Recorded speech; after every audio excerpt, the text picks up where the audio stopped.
What's up, everybody? Hello. We are here on the Code X podcast. Sonny is not here. He was arrested by the fine police department of Chicago for crimes against toys, and he is now serving out a 3-week sentence. He should be released sometime in the new year if he is deemed to have good behavior. Well, that ain't going to happen. This is the wrong time of year to be abusing toys. If you abuse toys in December, you get locked up past Christmas. Yep. He'll know if you're naughty or nice. Mm-hmm. Yeah, I hear the Island of Misfit Toys have a hit out on them. Yeah, well, Sonny is, if you talk to Sonny's action figures, they are firmly on the naughty list. Mm. So Yeah.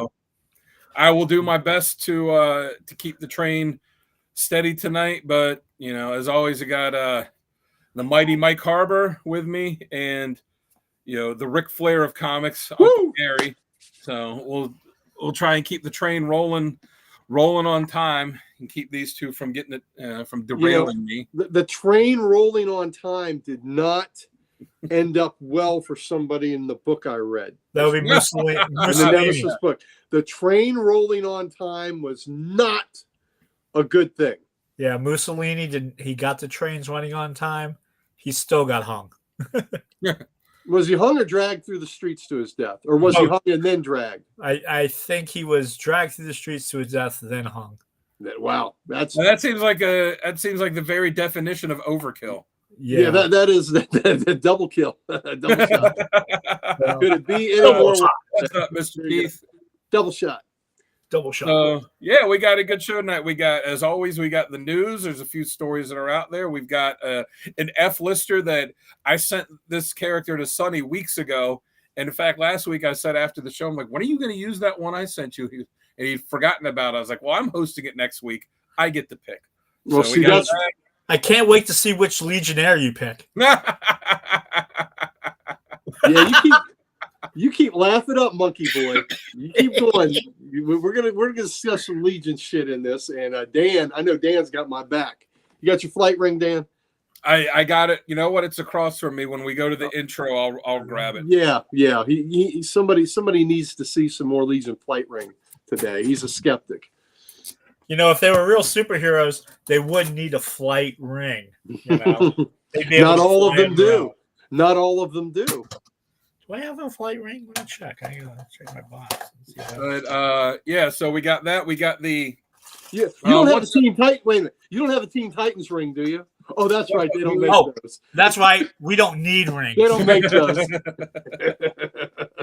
We don't need rings in the Titans. So we got that. We got the random panel, which since this is the last show before Christmas and the last show of the year, I picked a special Christmas themed random panel of the week. We got the 5 questions that Uncle Gary's got for this week, and then we have the reading that we did, which is Mark Millar and Steve McNiven's Nemesis, which me and Mike had both already read, and Gary was reading for the first time. Mike bought this book for me, and I had the single issues from good old Chris. Mike bought this book for me, and I must say, after I read it. I needed a shower. I read it, and I needed a shower. So we got the boss in the chat here. The boss is looking. Look out! He's watching. He can't talk. He can't talk, but he can still look. Hopefully, he is as happy tonight as he was last night. Oh, he was very happy last night. Last night was so much fun. Yeah, I don't think he even smiled that much when Precious said yes. Oh, shots fired. Wow. So it's a good thing. It's a good thing Omar didn't ask him first. Yeah, really. He was very happy to meet Omar, who he respects very, very much. And look, Mike and I were talking about that too. Not only is he making a living on this, publishers are sending him books. Mike and I are like, we need that gig.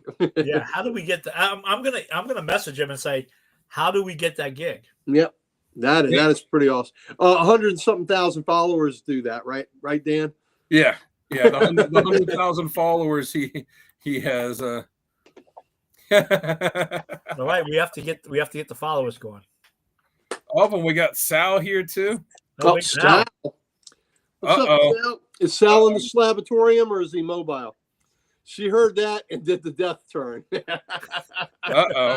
Well, whenever I'm able to sit down and do my interview, the Codex interview with Precious, I'm sure she'll have a witty response. See that. Are you going to ask him? Are you lucky you got to Jamie before Omar did? I think Omar's happily married too, so yeah. You'd be home wrecking then. Well, Jamie's kind of attractive, and Jamie's kind of attractive, or he's either attractive or kind of attractive. Which is it? Well, it depends on your what your type is.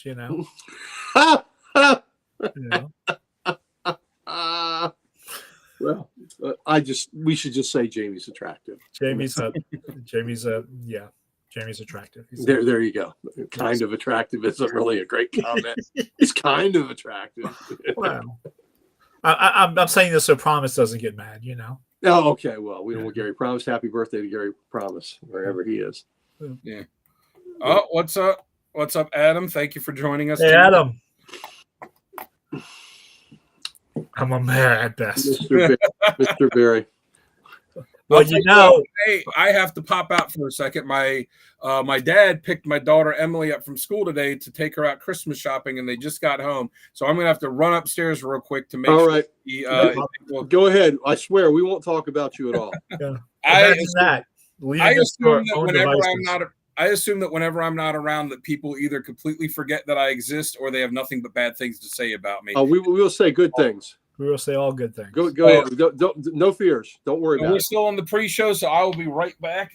Mike, Dan is kind of attractive. Dan is kind of attractive. He is kind of attractive. He's kind of attractive. No, what kind of attractive? I don't know. What kind of attractive? I don't know. But he's kind. I don't know.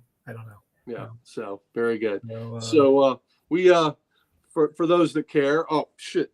Now the pre-show is about the time I want to talk about Chris Schwartzlander and let him know that we're going to talk about him. We had a outing out with him on Saturday, and how did that go for you? That went very well. We did not have any problem with law enforcement all day. We did not get arrested once. That may be the first time hanging out with Chris that we did not get scrutinized by the local authorities. I think that may be the first time. Yeah, I agree. Yeah. Sal Beast is a defender. That. Come on, listen. Come on, Sal. You're just being a contrarian with that defender stuff. You're right. I'm sorry. He's a legionnaire. Well, you know what? He would be happier in the Legion than he would in the damn X-Men. That's for sure. That's true. Well, yeah. That's just his ball and chain when he's with the X-Men. The no fun beast. The no fun beast. He's best when he's with Wonder Man. Oh, of course he is. They're having a blast. Yep. Yeah. That's the dream team. Hopefully they'll bring more of that back. Is Wonder Man even back? Yeah, he's in this Avengers. West Coast. No, he's not in that, which he should be. He's in the Avengers Assemble miniseries right now, and it's a strike team of Avengers that go places, when needed. And I know he's been doing the pacifist thing lately, but in one of the last issues, he put the people's elbow to somebody's jaw. So, nice. That's not quite as pacifist as I understand the word. So maybe he's rethinking that. And he talked tough to some people, and basically he gets in the way and you can't really do anything because remember that great Avengers run where he held the Hulk at bay? Yep. And the Hulk was trying to get into the room. I forget what was in the room, something he needed. And Wonder Man would not let him pass and held the Hulk at bay without without engaging him offensively, just defensively. So anytime you can do that, you're pretty badass. Hey, Schwartz. Oh, did he make it now? Okay. Yeah, he just said, hey. Yeah, another reason why the Hulk, they should stop with trying to make the Hulk like the strongest freaking character, because odor's not everything. Yeah, that's true. when he He defecates. smells That's a really big, bad. giant green steamer. Yeah. Steaming mass. So Schwartzy was looking for this book here, Oh, Impulse oh, 67. and you found it? Yeah, it was in the stack of stuff that I'm on the looking to move. Oh, So, you're gonna keep that for him? yeah, so I pulled it out for him.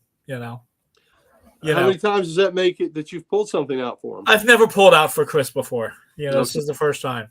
Okay, this is the first time you've pulled out something for Yeah. him? He All right. likes it that way. He likes it that way. well, that doesn't surprise me one bit. No, me either. Spend an afternoon with the man. So Sal says the FBI was following us. Probably. They were sitting right. We were at the donut shop. We were at Krispy Kreme. Oh my God, we tore up some Krispy Kreme. We tore up some donuts.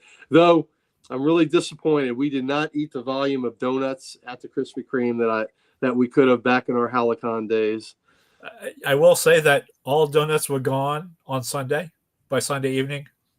Oh, and Danielle, I think Danielle had one or maybe two. I ate them. I just couldn't stop myself. Didn't you take some to your mom? Yeah, I took one to my mom. Only gonna have her one.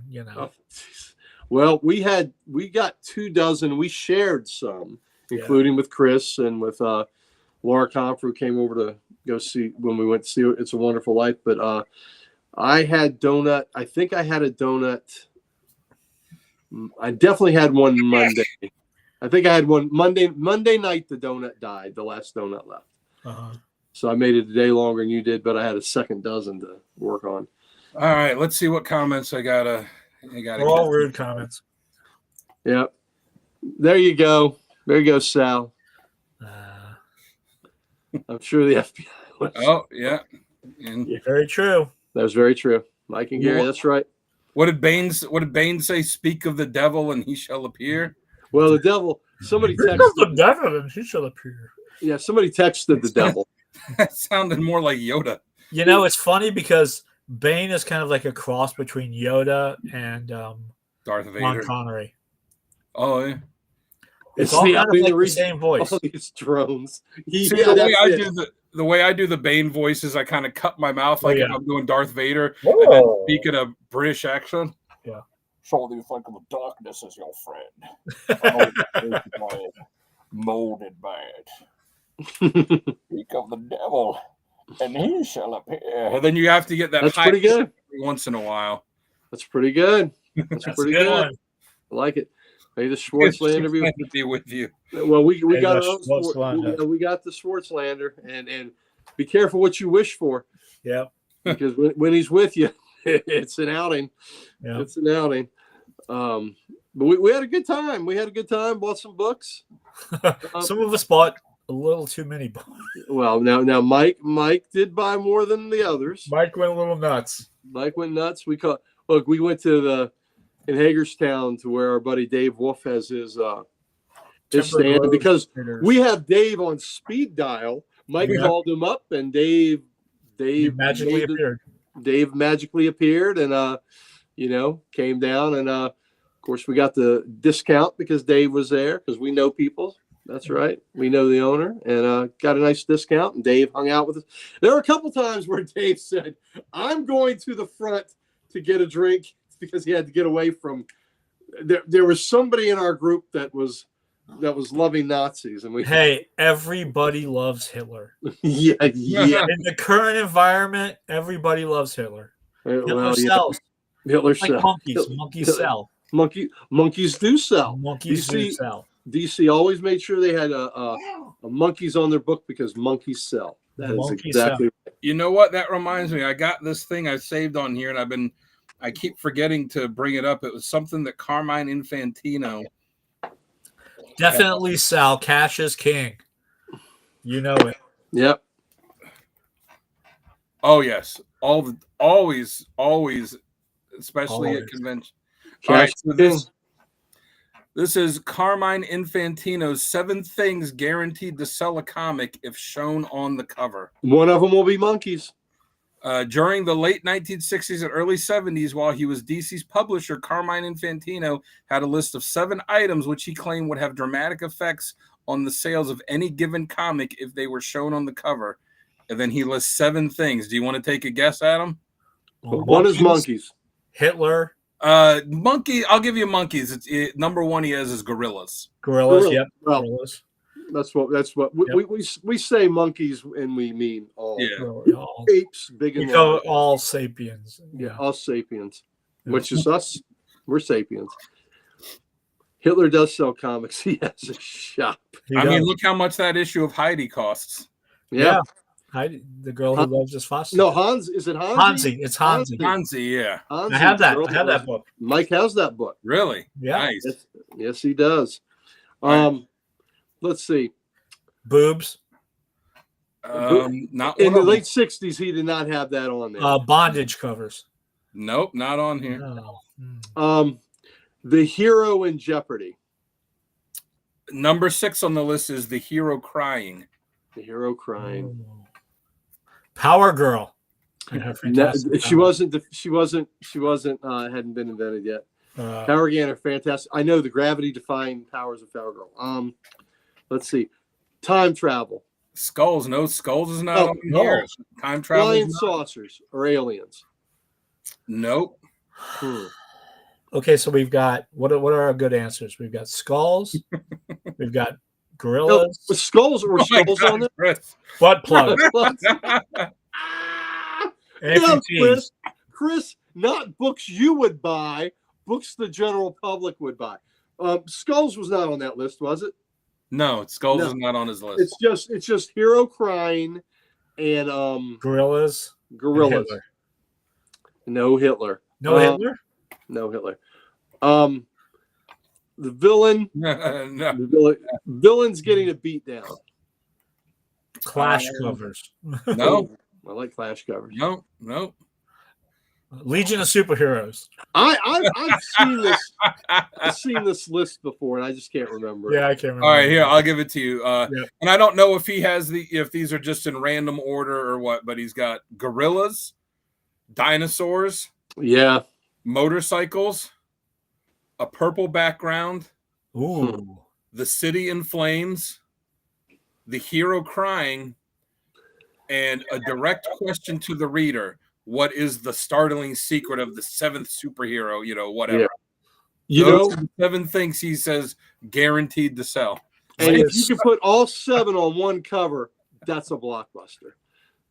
Why Yeah, is if you Superman could do picking that off would be his pretty plan? good. Stunny's favorite. Yeah, action figures being decimated, being dismembered.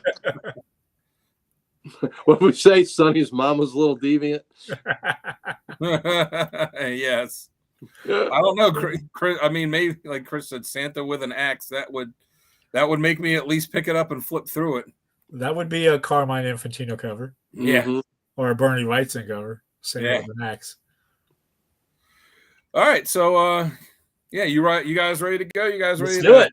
kick Let's- some tires and light some fires? Let's make this happen.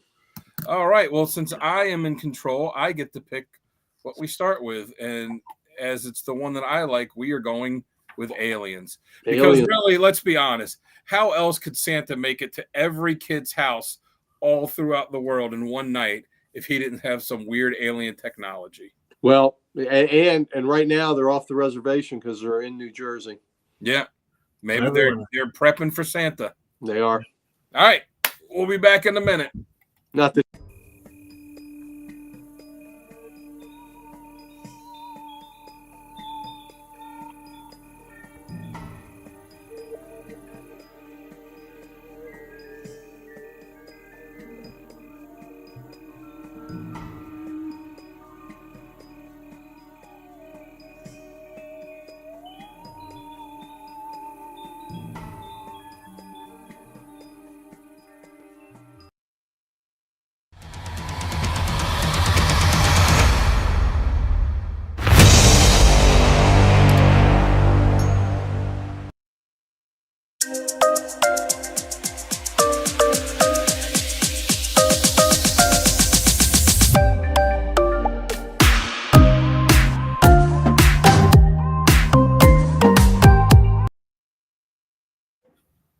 Hey, look at that seamless transition that I clicked. Woo! Thing. Woo!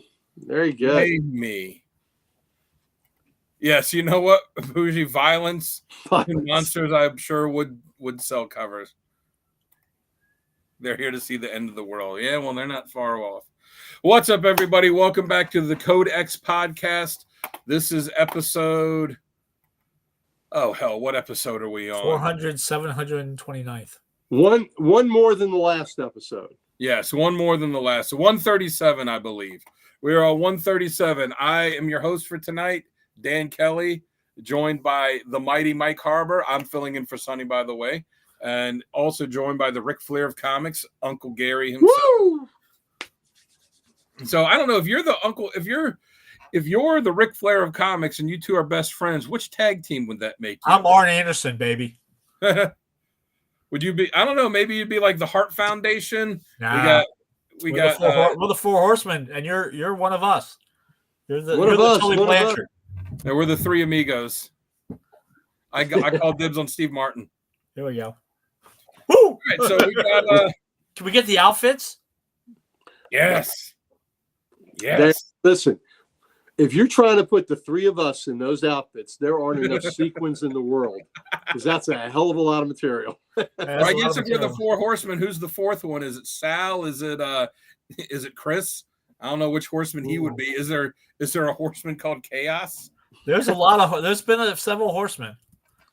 Oh, who's the Iron Mike Sharp of comics? Dude, Wow. Booge. What a pull. Nice. Nice pull. Like that. All right, so yeah, tonight we got the Macho Yeah, Man. Chris would be the Macho Man. Oh yeah, Uncle Slim Jim. Have you guys ever heard Macho Man's rap album that he did?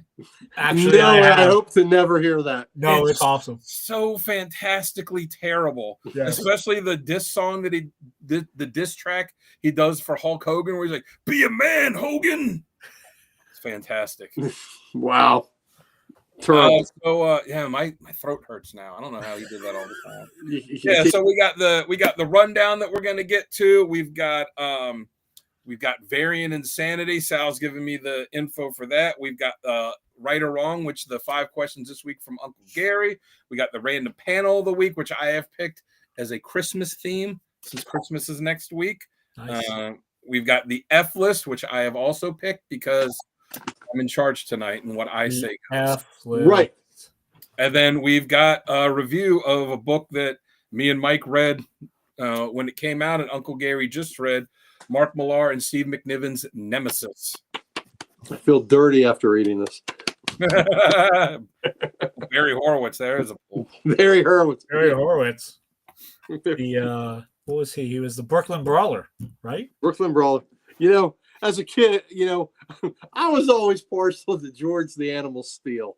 I just, the animal would be giving a beat down on somebody, and then he'd see that turnbuckle, and it looked so good. He'd just start eating the turnbuckle. It was the stupidest gimmick in the world, and it would make me laugh every damn time. And he was like an English teacher or something like that. Yes. I liked Brutus the Barber Beefcake because even after I knew that wrestling was fake, I was like, well, he's cutting their hair for real, and that's at least real. He's got a skill. Yes. Yeah. I figured you were a musician, you'd be like in Honky Tonk Man. Yeah, Honky Tonk Man. Yeah. I also remember playing the WWF game for Nintendo. Oh yeah. But so let's just go ahead and jump into this and hit the rundown. The run.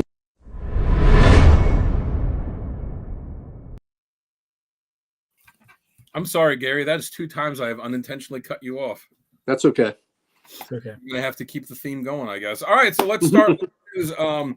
It came out the end of last week. Too late to make last week's show, but just in time for this one.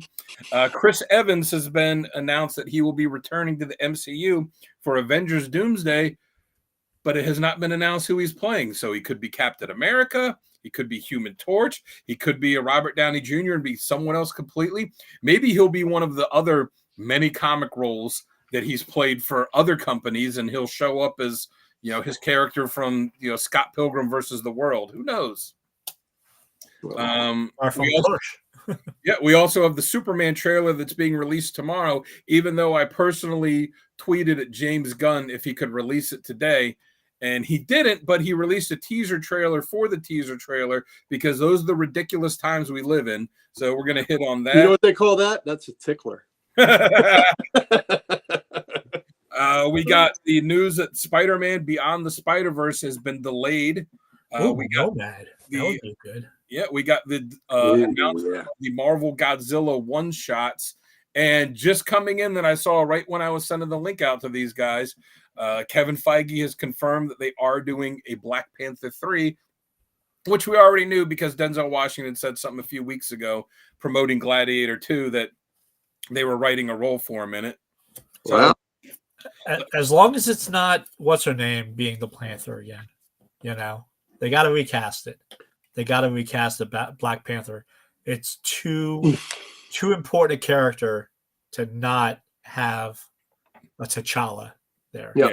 I agree. You know what? You're right. Nemesis, and he was in the first run of Suicide Squad a lot too. Yeah, and he was also in Checkmate. Yep. Oh, Nomad. That's not a bit. So yeah, so, well, that's what Mike had said about Nomad would be great. Yeah. So yeah, let's jump into it. Chris Evans coming back to the MCU for Avengers Doomsday. Do we think he'll be Cap? Do we think he'll be another Human Torch variant? Do we think he'll be someone completely different? I would imagine he would be Cap. That's what I would guess. I would imagine so. Yeah, I would imagine he'd be Cap. Chris Evans might have said, these workouts are getting a little harder. Let me get back on the payroll. Yeah. But will he be the Cap that we know? Will he be a variant Cap? Oh, Will he be Hydra Cap? What if Teaming up with Doom? What if they did it? If they had Captain Carter in from What If, since she's already played the role once in live action, and they had Chris Evans play the Steve Rogers from her universe, where he's where he never got big and muscular, and he was in the Hydra Stomper armor. I love Haley and her Atwells, so I'm in board. Oh yes, same I'm here. a big fan. Yes, the red Snowpiercer, nice. Snowpiercer, nice, good. Nice. Yeah, you know what? That's a valid point. Would he be Cap, considering how the Captain America story wrapped up so seamlessly? I think that he'll be Cap. I just think he'll be a Cap from a different universe. And it would be cool to see him and Captain Carter, if they have Haley Atwell play her, interact in live action. What'd be really cool is to see Cap and what's his face interact. Oh, John Walker. Yes. Ooh. Yeah. That would be really interesting. Or Cap from another universe with who is the current Captain America, which is Sam. Yes. And then we could have Agent or Captain Carter too. We could have a whole Captain America triumvirate. It could be like that Captain Morgan commercial. Everybody's Captain. Exactly. Yeah. Captain. Maybe we'll get Bucky as a alternate from a world where he was Captain America, and they designed his costume after the Puerto Rican flag. There we go. Okay, we can do that. Cap Wolf. We could have Cap Wolf. God, no. Yeah. I don't think I've ever discussed it with anybody, but Robert Downey Jr. is Doom. I don't like it. I think it's gonna. I just don't like it. I'm torn on it because I think he's the best actor of his generation. I think he'll be fantastic in the role, but I also think that after Marvel's troubles, with how lukewarm the response to them has been since Endgame, that bringing the Russos back, okay, he gave you your two biggest movies of this 20-some movie 10-year opus that you made, so bring them back, but then bringing Downey back too, like that felt like just I think desperation. Good in the role, but it felt like it was just grasping a little too much. Yeah, exactly, Chris. It feels lazy. Yep, I agree. I still think he'll do really good in it.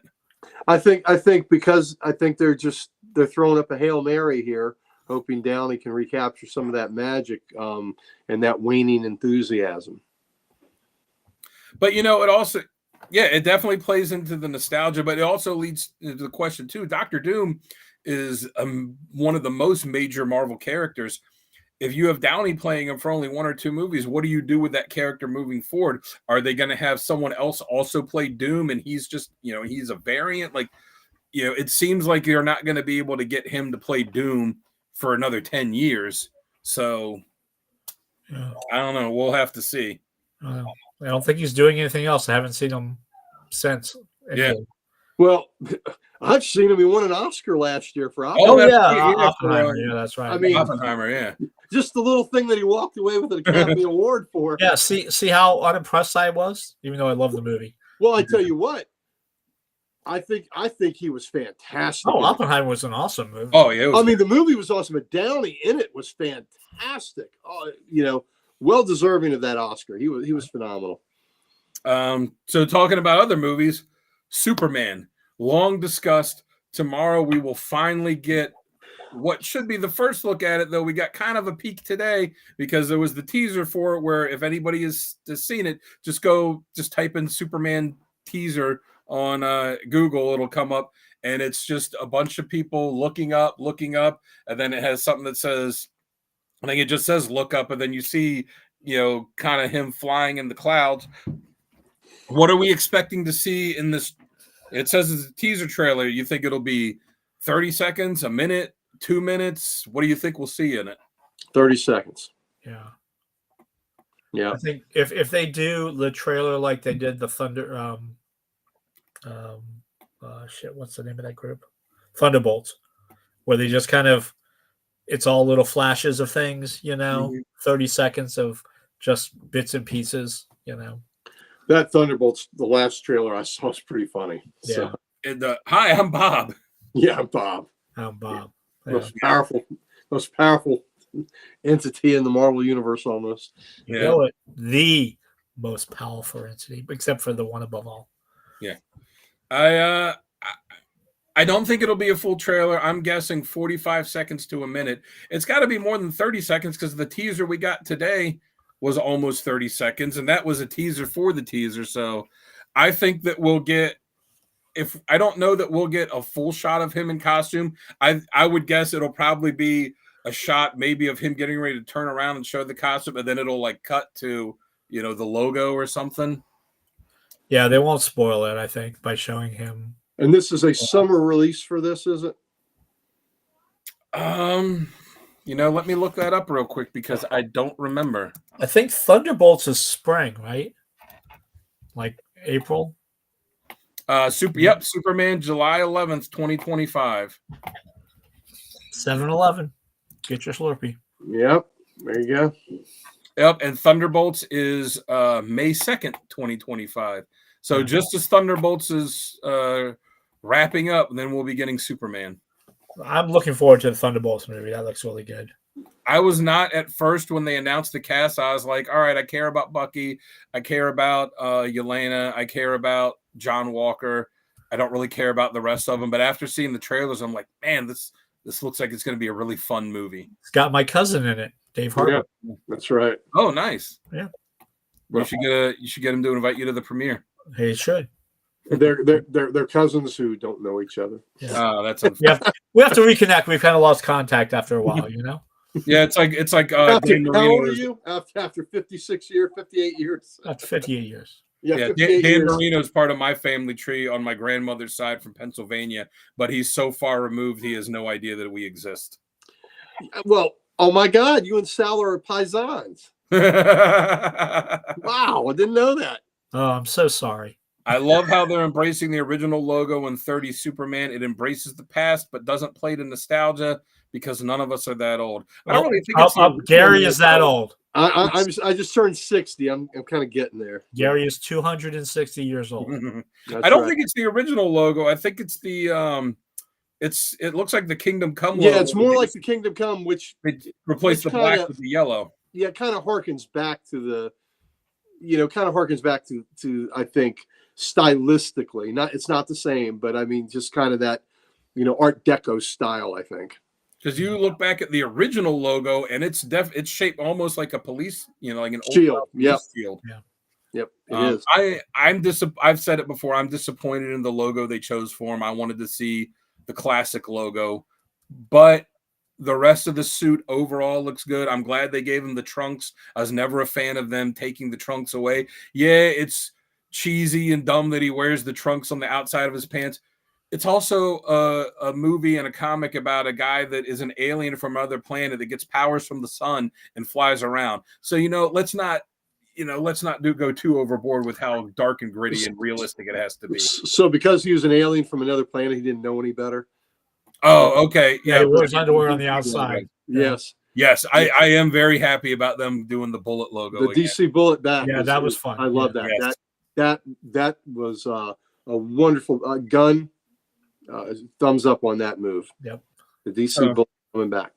So that's a couple positive notes on movies coming out, but the negative, Spider-Man Beyond the Spider-Verse delayed possibly another year, maybe 2 years. Various reports, the actor that plays Miles Morales says he hasn't even recorded any dialogue for it yet. I was under the impression after the last one came out that the next one would be like, 6 months, a year away. And now it's, they're saying a couple years. So that makes no sense. It's a freaking cartoon, for God's sakes. Okay. Well, after the last one, they said all the animators quit because they were frustrated about the working conditions. So I don't know if that plays into it. I read something about possible rewrites, changes in the story. Who knows? But I don't know. Treat your people better. Yeah. Maybe they won't all walk out. Yeah. Need the man his money. I mean, I think there was a 5-year gap between the first one and the second one. So it's not, it's not, and it's animation. So you don't have to worry about the people aging because it's just their voices. Right. But I mean, it is disappointing that it's going to be that long because the first two were so good. Yeah. And then what else? Yeah. For some actual comic book news, Marvel announced Godzilla one-shots against various Marvel heroes. The first one starting against the Fantastic Four. Godzilla just got done putting the beat down on the Justice League. I guess he's eyeing up the Marvel universe now. That should be pretty easy. Yeah. That was a really great fun fun. series. The JLA versus Godzilla versus Kong. That was a lot of fun. Hey guys, sorry, I got to step aside for a second. Oh, yeah.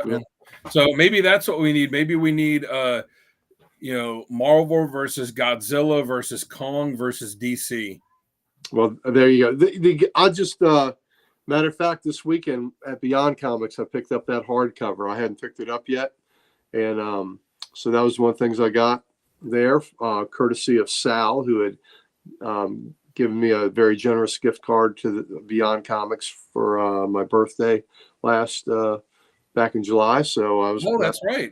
I hadn't been to Beyond since then, and I thought, well, shoot, I have that card from Sal. So I picked up some fun things, and that was one of them. Was that hardcover JLA versus Godzilla versus Kong, and that was a fun read. That was just stupid fun, which is sometimes what we forget, that comics are allowed to be stupid fun. Yeah. I mean, it's great to have, pathos and emotion and, deep meaning and symbolism. It's great to have all that stuff. But sometimes you just want to read a book about superheroes fighting monsters and having fun. Yeah, absolutely. At one point, Aquaman had Godzilla chained up at the bottom of the ocean, which was great. I just thought that was fantastic. And, that's that Kickstarter that I started backing, and then I got Sal to start backing it too. The Impossible Jones that Carl Kessel does, that's one reason I like it. It's just fun. It's got some serious stuff too, and it's got action and stuff, but it's just a fun comic. Like sometimes I just want a good time. Who doesn't? For a good time, read comics. Call Dan. Yeah. 1-800-555. I'm gonna get a shirt made for my. I'm thinking about getting shirts made for the meme page that I run on Facebook, and one of them I was thinking about having it just say, "I'm here for a long time, not a good time." There you go. And then a last bit of news, like I mentioned, that I saw that was just dropped right before I sent the link out to you guys, was Kevin Feige officially saying what we all knew was going to happen, that they are doing Black Panther 3. Denzel Washington already let the cat out of the bag doing the promotion for Gladiator 2, that they are right, that Ryan Coogler is writing a role for him. So what do we think we're going to see? What do you want to see? Who do we think Denzel could possibly play? He'd have made a great Black Panther, 25 years ago, but so Denzel let the Panther out of the bag. Yeah, maybe he's the father. I think or the grandfather. I think he would, since Ryan Coogler is doing it. I think he would be awesome as Apollo Creed's dad and the younger Creed's grandfather. I think we should cross the streams. He would. I think he would be great as as one of the Black Panther elders. But I don't know. I don't know how you do that role and have it be a major part of the movie, because you get Denzel Washington in your movie, especially when he says he's getting ready to retire, so this might be one of his last roles. You don't want him just as a cameo. You want him all over that movie. Denzel said, "I'm getting one of them Marvel checks." Yeah. I don't like you said, Mike. I was very disappointed with the I love the first Black Panther. The second one I did not care for. I thought it was not as bad as I'd heard people complain, but I didn't really like it. I didn't like that they killed T'Challa. I thought culturally, for what he is in comics and what his character represents, being the first African-American superhero, I thought he was too important of a character, and he had too much story left to just say, well, the actor that played him died, so we're going to kill the character off. I'm sorry, Chadwick Boseman was fantastic. Nothing away from him. Actors die all the time and have to be replaced. They didn't get rid of Dumbledore after the second Harry Potter movie. They've done it before. They just did it with Thunderbolt Ross. Yeah. So, I am disappointed that they didn't cast another T'Challa, especially when Chadwick Boseman's brother was saying he wanted them to. But maybe after all this multiverse stuff is done, they'll reset everything and we'll get a new one. Yeah, they made a lot of mistakes in that movie. Yeah, I was very disappointed in it. Like I said, it wasn't as bad as I heard people complain about, but it wasn't as good as the people that loved it. I didn't think it was nearly as good as what they did. It couldn't touch the first one. No. Well, to show you the depth of my understanding of it, I didn't even go see it. I haven't seen it. So, I watched it when it got put on Disney Plus. Yeah, well, I don't think I've seen a single Marvel movie since Endgame. I think I've seen all of them. Well, I saw the Black Widow. That was after Endgame. Yeah, that was after. I was so looking forward to that, and I was so disappointed in it. I went and saw I thought the last Ant-Man movie was decent. I thought it was entertaining. The special effects were kind of, but it wasn't as bad as people made it out to be. Didn't see Blue Beetle. Same thing with the Marvels. The Marvels was okay, but it was just there was too much stuff that happened in it where they were like, well, we need this to happen. We'll just have them do this, and then it'll get to that, which without really making any sense. I think I saw the second Doctor Strange, and I saw Shang-Chi. I think those were the only ones I might have seen after Endgame. That was the movie that disappointed me, the Shang-Chi one. I thought it was pretty good, except I hated Awkwafina's character.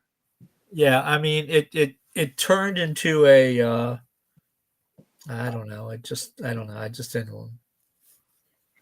I've seen enough kung fu movies, I love Doctor Strange and Multiverse of Madness, though. I don't understand why so many people dislike it. I love that movie.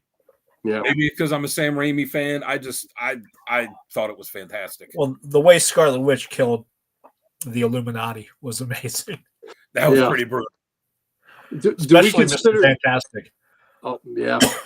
Do we consider the Spider-Man movies part of the Marvel universe, or no? The animated ones, or the the one that had Tobey Maguire and Doctor Strange? I think so. In it? Yeah, that's part of it because Doctor Strange was in it. Right. Yeah. So I saw that. Yeah, that's that one was fantastic. That was good. Yeah, I don't remember when that was. You know, That was, was after that Endgame, was right? after Endgame because he was Yep. dealing with the the fallout of Of Tony dying. Snap. Yep. Yeah. Gotcha. So yeah, Marvel's been very hit or miss, and then Deadpool and Wolverine makes That was fun. $100 billion. So Yeah, that was a lot of fun, Yes. especially that opening scene. But you can't put that in any kind of category with any of the other Marvel movies. That's a standalone, Yeah. phenomenon. The Deadpool movies. Hey, Richard. What's up, Richard? Thank you for joining us. Hey, let me know if you got the package I sent you yet. It should be there. If not today, it should be there in a day or two. I finally got his book back from CGC and sent it to him. And what did he get? Put some other stuff in there. I don't want to say until because he didn't want to know. He wanted to wait and get the book. Okay, what book was it though? Oh, he had me take a Star Wars Darth Vader cover, and he wanted me to do an homage to the Silver Surfer 4 cover with Silver Surfer and Thor, and the part where Thor is like leaning back with the hammer, I drew Skywalker leaning back with a lightsaber, and then the part where Silver Surfer's flying at him, it's Darth Vader jumping down at him with a lightsaber. Oh, nice. Hopefully, it's as good as this book right here. Oh yeah, I'm glad you like it, man. I love it. Here, I took a picture of it. I'll send it to you. I'm not posting it on my page until after Richard gets it, but I'll send it to you on Facebook Messenger so you can see. Yep, cool. Mike got him a original Dan. Got the original 9/8 Dan Kelly. Sergeant Slaughter on House of Slaughter. It makes sense. I'll tell you what, it was you see where the blood splatter is on his shirt? Yep. That's on the actual sketch cover. I didn't add that. So when I drew it and I was inking it, I had to ink all around that because I didn't want to just color it over because I thought it looked cool. That was such a pain in the ass. Especially up here too, where the blood splatters on his Smokey Bear cap, Yeah, that was such a pain in the ass to ink around all that little blood splatter. But I was like, I can't just color it over because it'll look too cool. Well, here at the Codex Station, we're all about ass pain. So we are about all right, Richard. Well, you should, you should get it in a day or two. They said it would be about, I think, Friday. So hopefully tomorrow. That's right. By Dan Kelly art. Yeah. One of a kind. So I think that wraps it up for the news. Unless you guys know anything, I mean, you guys, as we all the Codex Station know, they are the proud co-owners of Comic Logic in Loudoun County, Virginia. So, do you have the inside scoop on any comic news? I feel like whenever I look up comic news now, all I get is news about comic-related shows and comic-related movies, or sometimes a video game. Like, I was intentionally searching to find news about an actual comic, and all I found was the Marvel Godzilla stuff. No, I think it's been kind of slow on the comic news thing. I think I know me and Gary anxiously waiting Ghost Rider 44. Yeah, me too. Hell Riders. And I believe next month we'll get the new Aquaman ongoing, which I'm looking forward to. Yeah. Oh, I got. You know what? I'm going to pull up because the store me and Sal go to uses Comic Hub, so I can go on there and put in the stuff to add to my pull. I don't think I put that on there, so I'm going to go do that. Yeah, there was a great inside trailer in what do you call that, Gary? In-house ad for the new Aquaman. That was pretty cool. So the king is back, baby. They had a couple new ones come out today. They had New Gods come out today, and they had Challengers of the Unknown come out. Yep, got the Challengers. I look forward to reading that when I have time. I'm behind again. I had gotten where I was caught up every week, and now I'm 2 weeks behind. 3 weeks counting today's stuff. Well, thank goodness Christmas break is coming. Another 2 days. I am weeks. I have not read any of my books that I've picked up for the last 3 weeks, but between doing the reading for the podcast for this week and then rereading it this week, and Death of Captain Marvel last week, and doing all the reading for the reading and rereading stuff for the Character of the Day shows, I'm behind. But after tomorrow's episode, which both these fine gentlemen will be joining me for with Sal, where we do Mike's pick. Who was that? Jack. Union Jack. Had a lot of fun rereading those books. Yep. Yeah, that's our last. This is the last podcast of the year. That will be the last comic character of the week for the year. Yep. Yeah, it's gonna be a good time. Mm-hmm. Good character. Richard, what's it like?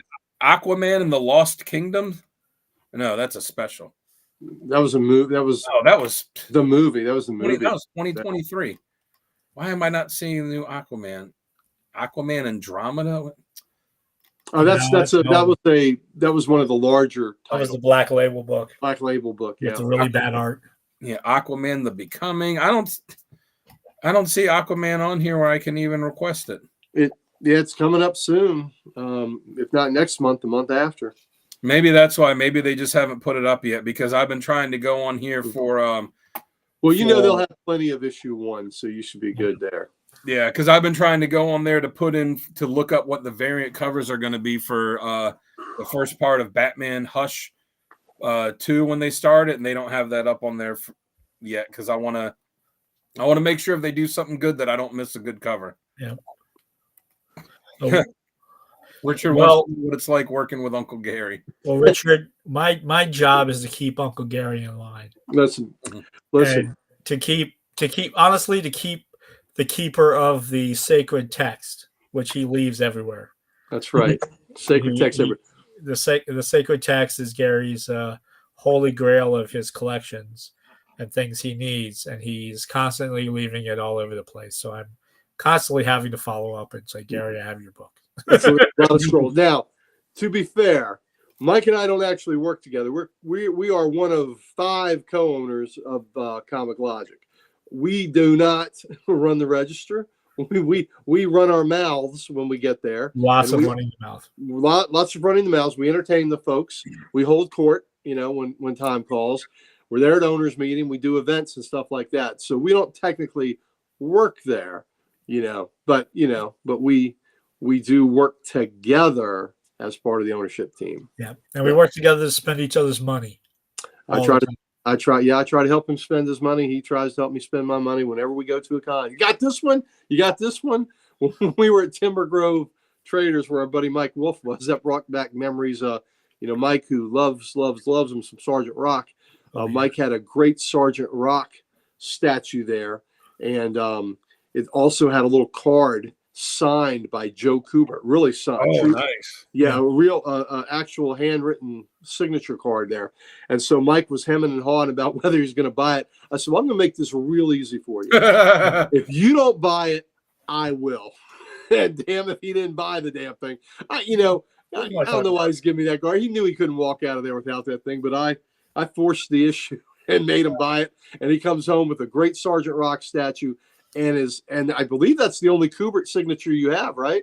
It is, because that asshole who owns here we go. Yeah, somebody outbid you on a Kubert signature. Yeah, who owns what is it, Boom Studios or whatever it is. Oh yeah. Outbid him on a book. Yep. He follows me on my Instagram page. Yeah, we're gonna have words one day. You're like, you got my signature. You owe me. You owe me. I'm lucky enough. I have a Kubert signature on one book, but yeah, it's pretty cool to have that. Yeah, so, definitely. I look back on my youth as a collector, and there were so many things I would change going back. Like I think we all would, but one thing I always regret is I look back when I would go to conventions, especially Baltimore Comic Con when I was younger, and seeing these creators there, and I'd be like, and I walk past their tables, I'm like, oh, whatever. Like I'd be going digging for whatever books or like whatever, figure or something I was trying to find. I look back at it like, you should have gotten these guys to do autographs. You should have gotten them to like do sketches for you. This was before, they would either do sketches for free or very cheap. And now they cost so much for this stuff to do. Like you should have done all this stuff, but hindsight's 20/20. Yeah, absolutely. I know. when we met Perez, met him late in his career. Early in his career, I remember seeing him at Awesome Con, and I didn't understand how he was doing sketches for people, and that you just put a number in and you came back because it seemed like the line was insurmountable. But you would take a number and then just come back and see if your number fit in. You would go into that place in line and all, and it was much easier too. But Perez was just doing sketches for people for free. So how cool was that? That's my biggest. Two of my biggest regrets is not meeting him earlier and not getting my Hard Traveling Heroes signed. Oh, by Adam. By Adam. Well, I got it signed by Adams, but not I didn't get it signed by Denny O'Neil. And meeting, it's funny because he did the first Nightwing miniseries, and I have that autographed by him. Well, that's nice. And but not getting him to sign all. We tried to see him that time in New York, and he had already left. Well, we were in the Perez line for 5 hours, and by the time we got out of that line, Denny wasn't there anymore, so we had missed him. But we at least we got to see him once, and we both got to meet Perez once and Denny O'Neil once, and I'm lucky. I did get my Hard Traveling Heroes signed by Adams and O'Neil, as I did that great Batman volume of Batman works by O'Neil and Adams. I have each of them on that. So those are treasured things. Yeah, that picture I have of me and Perez is. Yep. I need to get I need to get that framed and put on my wall. Yeah, Perez is on my Mount Rushmore of comic artists. He's one of my favorites. Mine too. And look at every picture Perez has with a fan. He's leaning into you. And he's leaning his head into you. He's smiling. Even that we waited so long and we didn't get a bum's rush when we got our time with him. He took his time with everybody. Yeah. It was fantastic, and it was well worth every second on that line. Have you heard Donnie Cates' story that he told about meeting Perez when he was a kid? No. He said that he was a kid and he was at a convention, and Perez was supposed to be doing, I guess he was in line to get his autograph or something, and Perez was supposed to be doing a panel, and there were all the people that were in line, and they started the panel late because Perez was late because he was talking to all of his fans. He's like, well, all these people are lined up here. Oh, it was that they couldn't get into the panel because all the space had been taken up.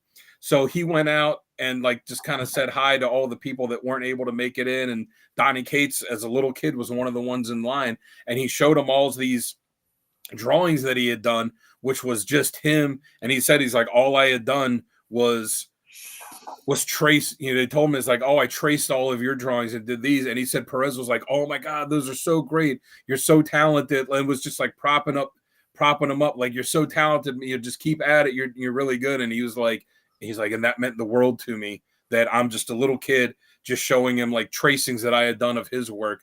And, he still talked to me like I was the greatest thing. Nice. Yeah. That's the kind of guy he was. He was amazing.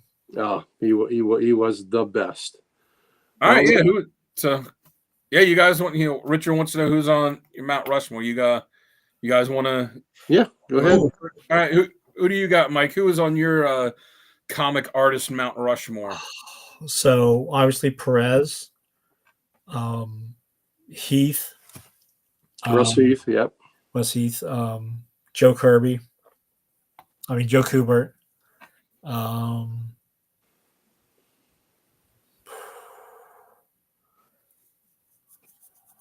God, that's a tough one.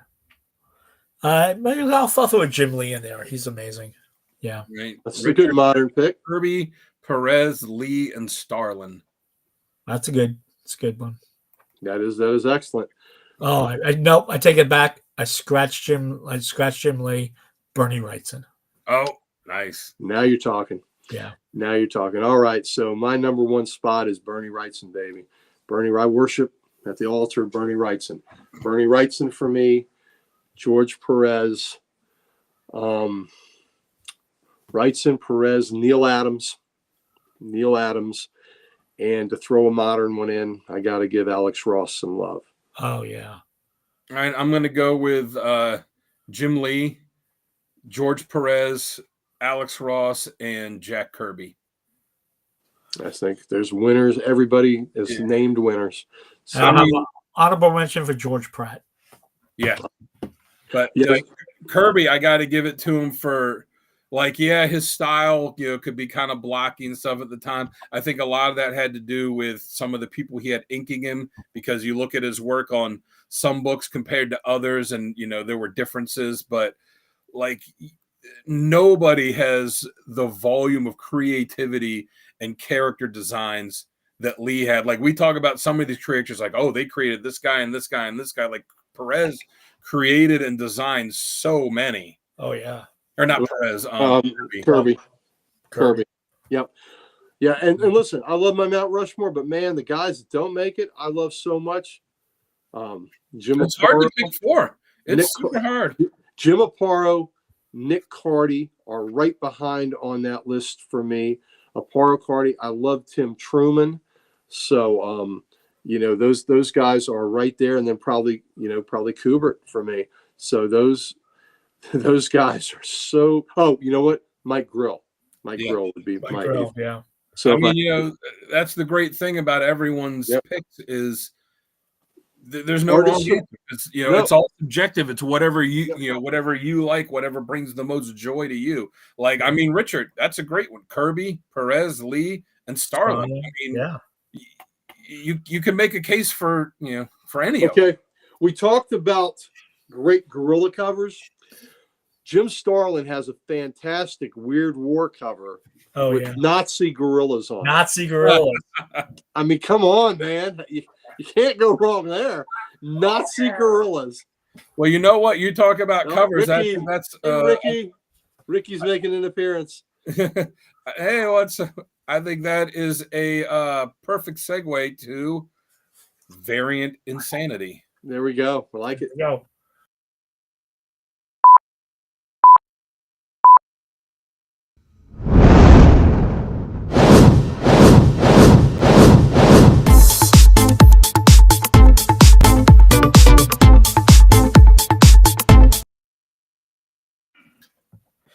All right, so Variant Insanity. We have got the only hint I will give you is it is a book that has been on here before. So if you guys and anyone in the chat wants to take a guess at what book has the most variants this week, Richard's jumping in. He says Ninja Turtles. That's always a good guess. If they have a book that came out that week, I don't know. Did they have one come out this week or not? Yeah, I didn't notice. I think I forgot to Mike. Wasn't there a GI Joe book this week? There was a GI Joe book this week too. I'm gonna say GI Joe. All right. Richard says Ninja Turtles. Gary says GI Joe.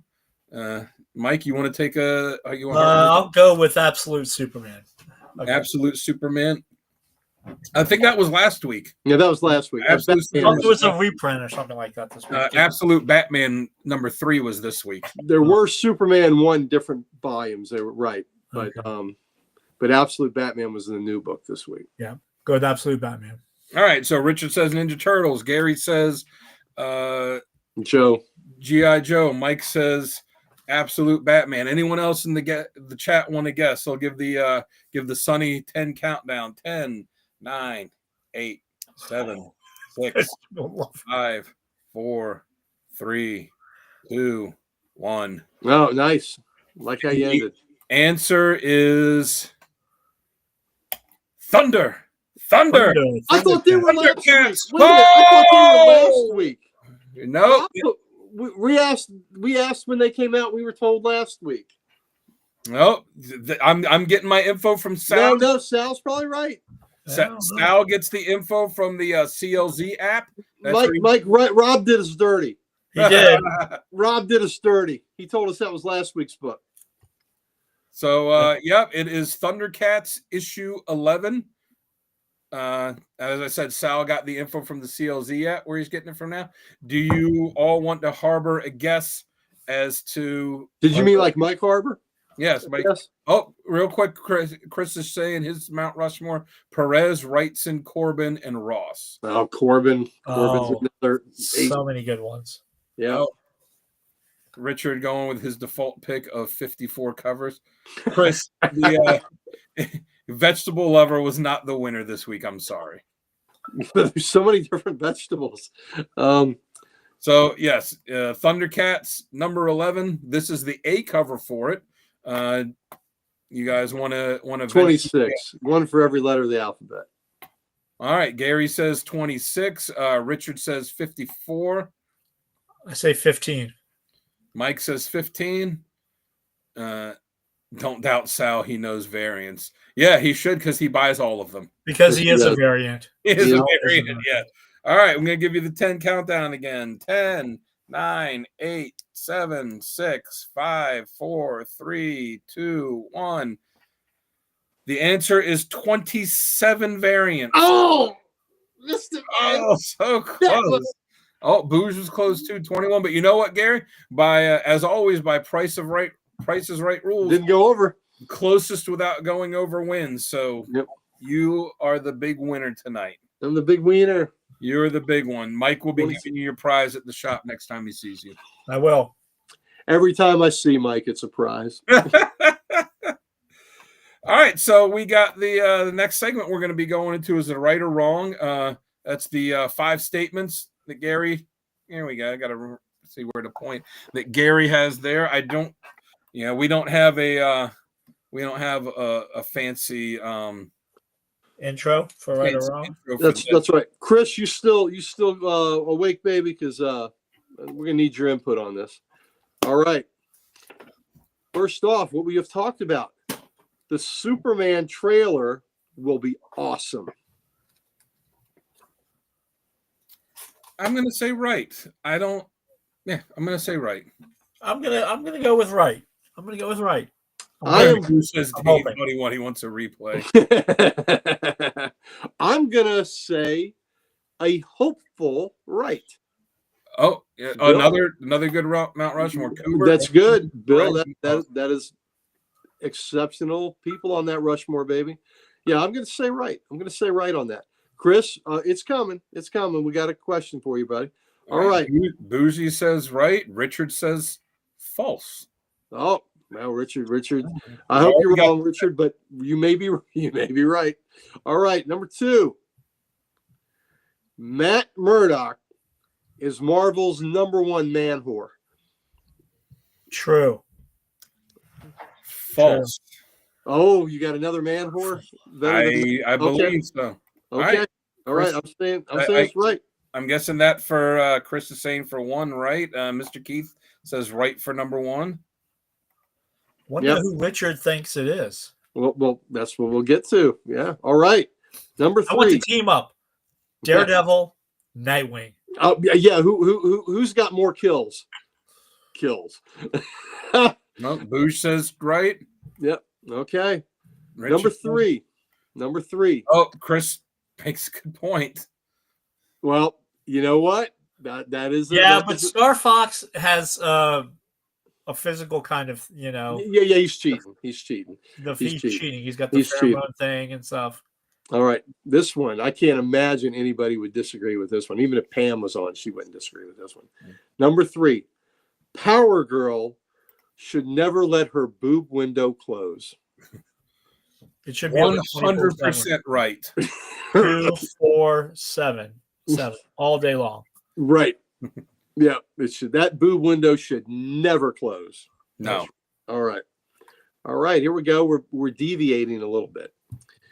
My favorite show of all time, The Twilight Zone, was and is one of the best and most influential TV shows of all time. True. Yes. Right. Absolutely. Yep. I'm going to say right on that. For number 3, Boo says right. Richard says right. And number 4 was number 3. I mean, 4 was Twilight Zone was and is one of the best and most influential of all television shows ever. That's 4. Now, Dan, we got our flight rings. Oh, I forgot to grab. That's okay. I know you have it in your spirit. Oh, he's going to get it. He's going to get it. He's going to get it, and then Mike's going to get it. All right. Long live the Legion. The Legion of Superheroes in a superhero team fight. They beat the Teen Titans with relative ease True. Dreamland. Right. Dreamland. That is right. That is in Dreamland. The Legion of Superheroes would beat the Teen Titans easily. That would be maybe if they had a book. Chris, but they don't have a comic book. Okay. There you go. Semantics. All right. So I can't put that on. I can't. Chris, did Chris misbehave again? No. He is wearing his ring, but it's not a ring that you wear on your finger. Okay, so that's the alternate sixth question. Chris will say something so inappropriate we can't air it every show. That's all right. So you know what? I clicked on it and it came up, and then I was like, real quick, no, I can't click on that. So if you pause this at just the right moment in the rewatch, you'll see what he typed. What did it have something to do with a rooster ring? Yeah, something like that. Yeah, true beast. Richard, okay, it's time to Richard, you're right. Richard, you're 100% right on that. Richard, time to school you. All right, so let's go back. So let's go back to what number one. Number one, Superman trailer will be awesome. I say that even though I've made it known, I am hesitant. I feel like Gunn might not have been the best choice to direct this movie, and I don't know how good the movie will be. I think the trailer will be awesome because even the worst movies you can make a great trailer for. That's true. For something like this, I think, and the amount of characters that are in it, and it just being a short teaser, you could pick a couple little snippets, bam, bam, bam, bam, and be like, oh, that looks really cool. Yeah. So that's why I'm going with right for number one. Yeah. Do we know anything about the story? The Justice League is going to be in it. It's Max Lord and Luthor are going to be in it. Metamorpho. Wow. Yeah, the league's going to be Metamorpho, Mr. Terrific, Guy Gardner, Hawkgirl, and then there's an actor that they cast to play a role in it, and they haven't announced who he's going to be. I don't even remember the actor, but it's someone big. So we'll see. It's based on. I know Gunn is a big fan of the Giffen DeMatteis Maguire Justice League, so I think it's reminiscent of that. And then the villain is the Engineer. I was scared there from when I thought you were going to say he was a big fan of the Detroit Justice League. Well, I'm hopeful that James Gunn isn't shooting blanks and that we're going to get a good trailer, and I hope that will lead to a really great movie. So I am. I guess I'm fired up by seeing how fired up he was to release the trailer. So I'm hoping that he's really proud of it and he's going to release something that's going to make all of us pretty happy. So that's why I'm very hopeful. Right. I like James Gunn. I'm a fan.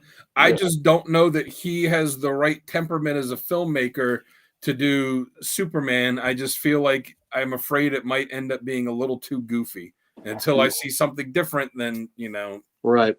Hey, got to go let Ricky out. I'll be right back. All right. Go let you Ricky out. Even make Madam Web a good trailer. No, they couldn't. No.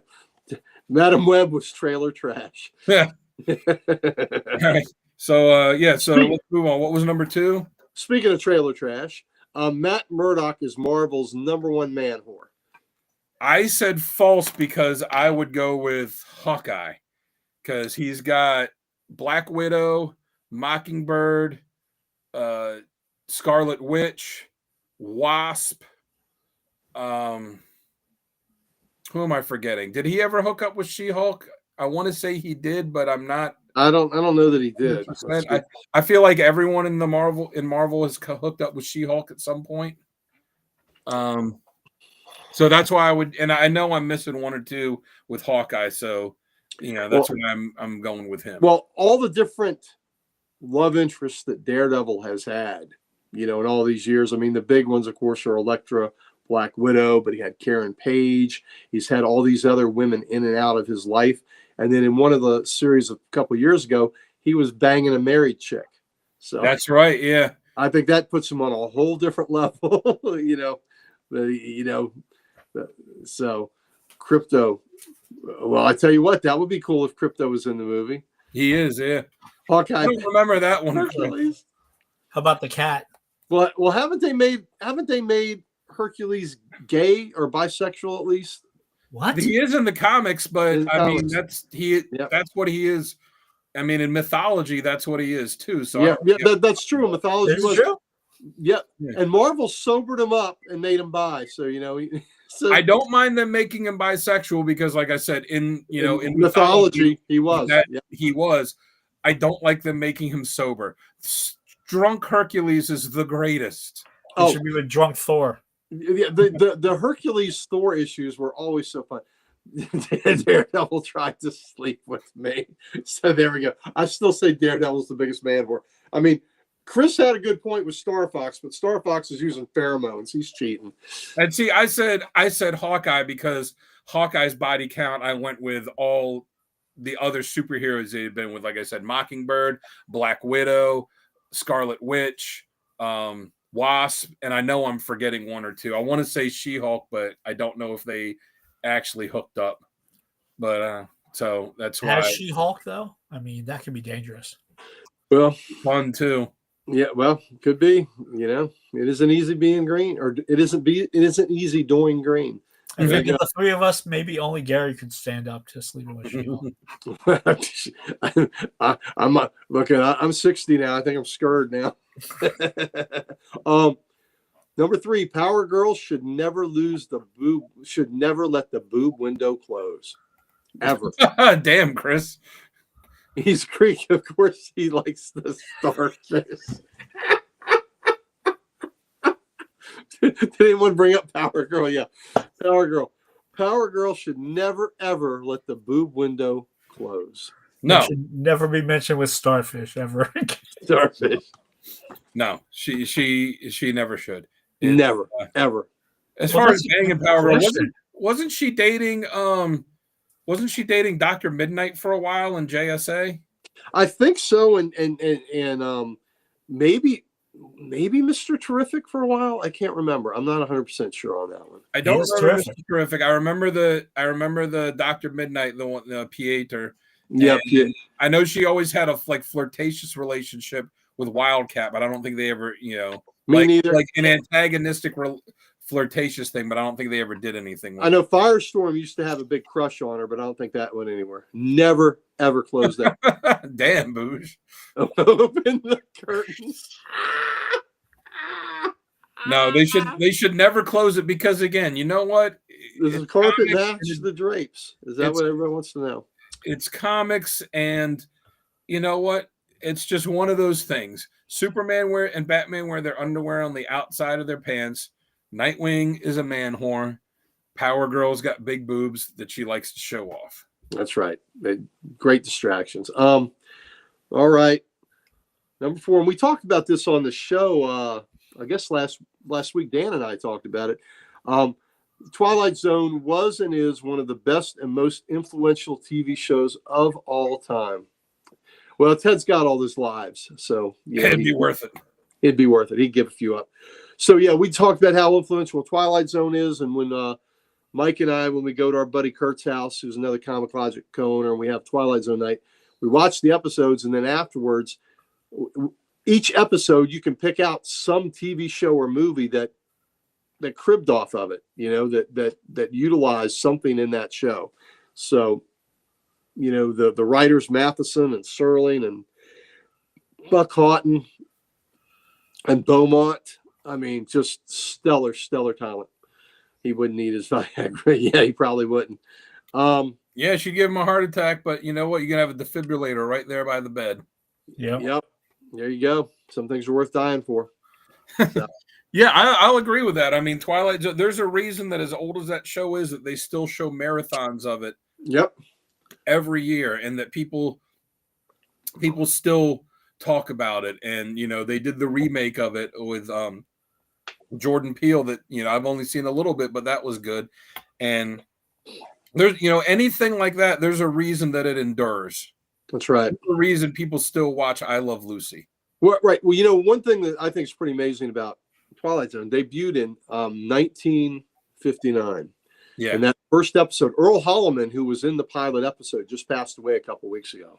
So he sure was, Mr. Keith. He pushed. That's why he had to do a lot of things that he wanted to say about current society. He had to put it in a futuristic or sci-fi atmosphere to get his point across, because he couldn't put it in modern terms because the sponsors wouldn't go for it. You're right. And the opening and closing narrations, Mr. Keith, are beautiful examples of his writing also. Even on stories he didn't write, his narration to start it and stop it. It is amazing. My favorite show of all time. And we do too. Like I said, Boosh, we got that great Twilight Zone night. But Rod Serling, Night Gallery was excellent too, died on the operating table at 49 years old. What a tragedy. He had so many more stories to tell. He was also a combat veteran in the Pacific in World War II, which led to that 2 or 3 pack a day habit he had too. So there's a whole lot of stories left in that man, and it's a damn shame that he left us so early. So Land of Borges Weems. Nice. Bill Gaines was for comics in many ways. Absolutely. Yeah. Absolutely. All right. Our final question, which we've got the ire of Mike up. The Legion easily, without even breaking a sweat, wipes the floor with the Teen Titans. I like the Legion and I like the Titans. I love the Teen Titans. This is to get back at Mike for making Legion cracks lately. So this is what this is about. He's been taking shots. I'll say, even though I am more of a fan of the Titans than I am the Legion just takes it with sheer numbers. Like, yeah. The fight would be for every one Titan. Even if you took like all these other Titans, like Argent and all these other, some of the lamos, the Legion. Look what just came out this week. It's the Titans. Yeah. The Titans. The Legion well, you know what? Because the Legion's in the future. It's not their timeline yet. That's why. Yeah. Even if they took all the Titans, even though I like the Titans more, the Legion still outnumbers them 2-1. I don't know about that, honestly. I mean, there's a lot of Titans. But there's like, how many different legions are there too? There's like 30 legionnaires. And the other thing is, I got Deathstroke. Awesome, Richard. I'm glad that you got it. This gets back. Deathstroke's not a Teen Titan. He was a Titan. When was he a Titan? You want me to pull the books? Well, he was the leader of the Terror Titans. But he was also a leader he was also one of the Titans for a while. All right. Well, it was the Atom, but listen, just to oh damn, Chris. Give me $5 when he Damn, Chris, you are so damn wrong. You know that. And they're pretty. Mike does make a lot of Legion shots, but just you spend it on cigarettes. Oh shit, that's messed up too. Boosh, don't encourage Chris. Well, like I said, real quick, I'm happy that you got the package, Richard. I'm always nervous when I send the stuff out, especially this time of year, that it'll get lost in the mail. So I'm glad you got it. Excellent. I did see the picture you sent. It's awesome. It's a great. Thank you. Just off the top, right? So Mike and I, we had this discussion today at Comic Logic, and we were right off the top. I mentioned Superboy, and Mon-El right there. Two of the most powerful beings in the universe. And Mike says, well, Nightwing would have access to kryptonite. And that's true, but Mon-El's not affected by kryptonite. And then the other factor is the Legion has Element Lad, who can change the kryptonite to another substance pretty easily, pretty quickly. Yeah. So, or Matter Eater Lad could just eat it. Or he could eat it, right? And then wait 3 days and maybe it'd be kryptonite again when he shits it out. Which is the Legion member that was it Mon-El? It was one of them that was already like way overpowered, and then they gave him a Green Lantern ring on top of it. I don't think it was Mon-El. I don't think it was Mon-El, but it was another one. It was something they did like 10 years ago. I can't remember who had. I'd have to look it up. Well, let me just remind you that Nightwing is the protege of Batman, and Batman has files on how to take everybody down. Okay, well, the Legion. Well, right. The Legion. The future. Oh, you know what? Let me just do this one more time. Out this week. Well, so Batman, Nightwing, brilliant the most brilliant Earthlings around. Damien. You got Brainiac 5 in the Legion, who is one of the smartest entities in the galaxy. And for espionage and things like that, you got Chameleon Boy, who is leader of the espionage squad. The Legion wipes the floor with the and I love the Titans, but sheer power. I think what happens when Batman gets hit in the back of the head with Bouncing Boy? And you know what? Mike does not have the proper respect for Bouncing Boy. Hey, I am Bouncing Boy. Okay? I am Bouncing Boy. Chuck Tane married Duo Damsel. He's got two chicks in one. And I think he dated her when she was triplicate girl, and he was having 3 times the fun. Which is the one that's in the Legion of Substitute Heroes that like just turns himself into Stone Boy. Stone Boy, and he can't move. It's like in Mario Brothers 3 when you got the one power-up suit where he could like turn himself into stone, but he couldn't move. He could just stand there.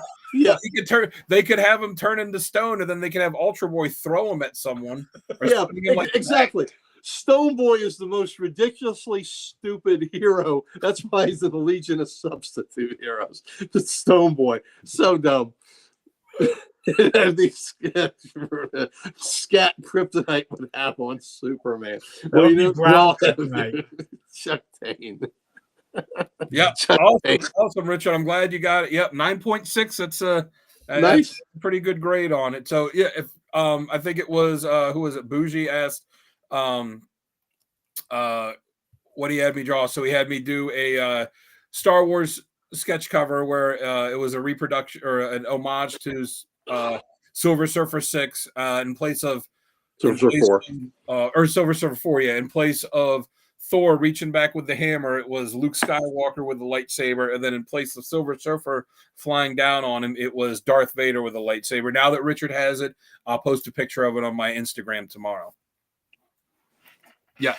So I'm glad you dig it. I'm sorry it took so long to get to you. I hope you enjoy all the other stuff that I threw in the box for you too. I will say a little known Titan, the Brown Lantern, started out as a Titan. Well, you know, there's the gold lantern on the Legion now, so yeah, there was a gold lantern too. So didn't Al Bundy want a toilet made of solid gold? Well, you certainly could do it if you wanted it. Bouncing Boy needs it. But all kidding aside, with the Legion, it's just sheer numbers. And when they in X-Men, when they made the Imperial Guard, that was Richard. That was a Legion kind of knockoff. Right. Well, I remember it wasn't originally Storm and Nightcrawler were supposed to be Legionnaires. Yep, they were going to be in the Legion. Absolutely. Yeah. Storm's design, it was the costume without the cape. It was just, the bodysuit, and then it was like a cat-like being when you see her face. And then he took the costume design for Storm. He took the cape that he had designed for a Jean Grey costume redesign, and then the face from another character, and put them all together for Storm. Nightcrawler, he just took completely from one to the other. He was going to be of an alien race. Nightcrawler from another planet. It was Daxamite.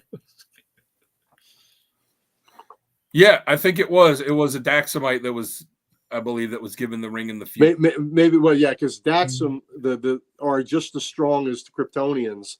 And he was he had exiled him. If I remember right, he had exiled himself for a long time before he came out and joined the Legion. So, yeah, I'm glad you like it, Rick. So, yeah, the other stuff I threw in with Richard, since it took so long to get this book back from CGC for him, I threw in some original, some of the pieces of original art I did. One of them, the original Captain America, I later did on the cover. I threw some sketch cards in. I threw one of the Wolverine Deadpool prints in. I threw some of the Codex stuff in, the lanyard and the wristband. I threw some stickers in. So enjoy it all. Thank you for supporting me once again, and for supporting me and for supporting the Legion. There you go. Long live the Legion. Good job, Legion. Richard, enjoy your swag. It sounds like you got a hell of early Christmas bonus there. So, all right, those are our 5. Yes, yeah, very, very feline. You're right. Yep. All right, so yeah, And that's a pretty good 5 there. It's good Next fun. up is random panel of the week. If you guys are ready for this, since Christmas is next week, I thought I would go with a Christmas theme. So for our random panel of the week, we have this gem. Oh my goodness! I feel like That's going just wrong. through a meat Wow. grinder. Great, that shows we're making progress. Okay, so what this does is this is an earlier version of the pillow biter cover. This is. Oh, wow! I guess Santa's not the only one that comes down a chimney. Yeah, because you notice where those hands are for Superman. That left hand's It looks like there's something his hand's unbuckled. getting a little low. Yeah, sure is. Wow. Yeah. Santa's got I'm traumatized. Santa's got a I'm traumatized. Santa's got a worried look in his eye there. Wow. Oh man. Oh shit. And it's not just that worried look that's on Santa's face. You look at that look on Superman's face too. It's a little aggressive. Yeah, he's bearing down. He's Wow. like, you lay there and take it, old man. Feels like he's going through a meat grinder. Wow. Old men and young boys. Superman Wow. is Man. equal opportunity. Superman's like, I got a candy cane for you. Wow. This is very disturbing. I thought you having Superman smoking on the random panel today. Or that's what he did after that. Where he's smoking on your random panel, that's directly after that panel. Yeah. He's going through a meat grinder. Yeah. That's the pillow biter cover that they were talking about, Richard. Yeah. Yep, that's it. Action 467, is it? 457. 457. 457. And the Fortress of Solitude. I probably have a copy or two around here. Yeah, that book we like to give as gifts.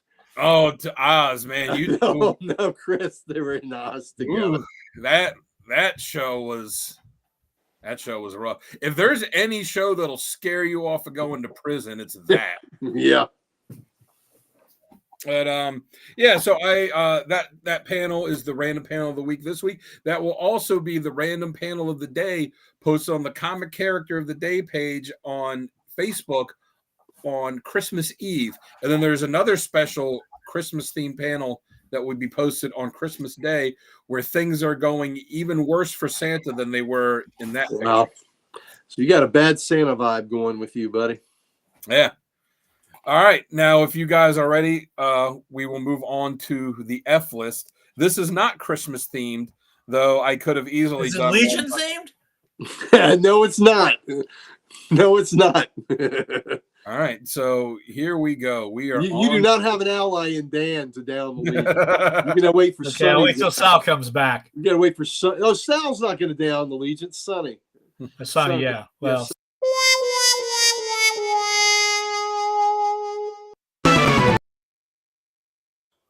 And I still say Shamrock does not belong on there. Shamrock is a character with potential. I'm okay with that. Today's entry into the F list, the fearsome Marvel villain, Razor Fist. not to be confused with the Iron Fist. Now look at that costume. How does that costume not strike fear? He looks like a Legionnaire. And then they tried to update it to make That's better. That's the better. costume a little less. But yeah, here's kind of, I don't know. You trying to help me? And how is it that this character has made his debut in live action, in the Shang-Chi movie before all these other fantastic characters is beyond me. But yeah, here we have the fearsome, the deadly Razor Fist. Welcome, intruder. My name is Razor Fist. I should have picked something that wasn't Slug of the week. so blurry.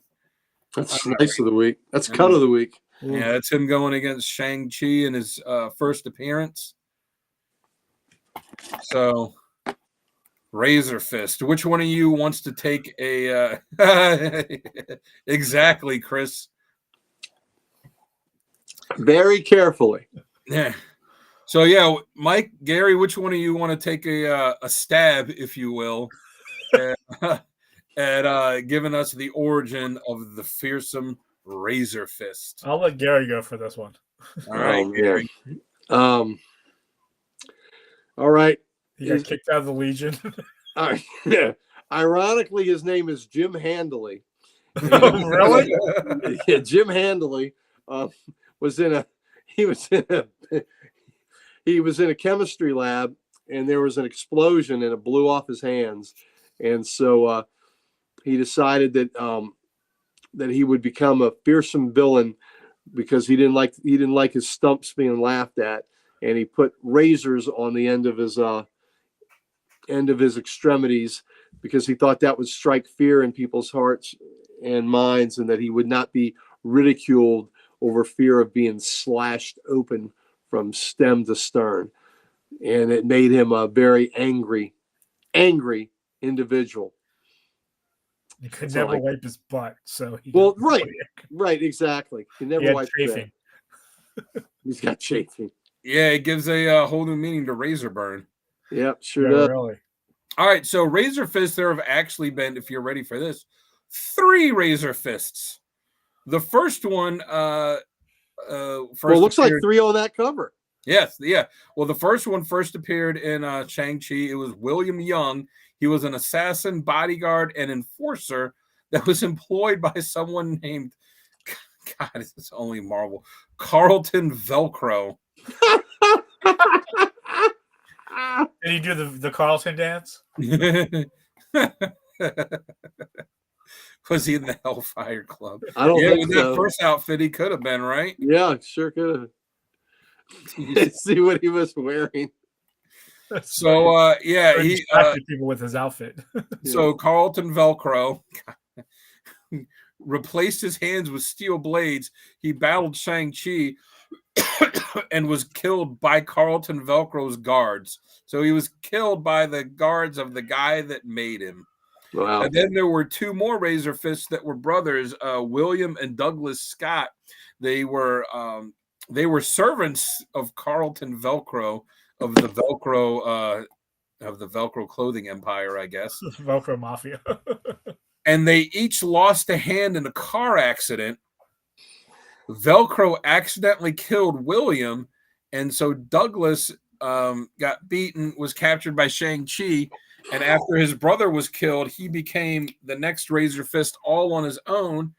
And what did you know? He lost his other hand when Colleen Wing severed it, and he decided, you know what? Who needs a robotic hand or anything like that?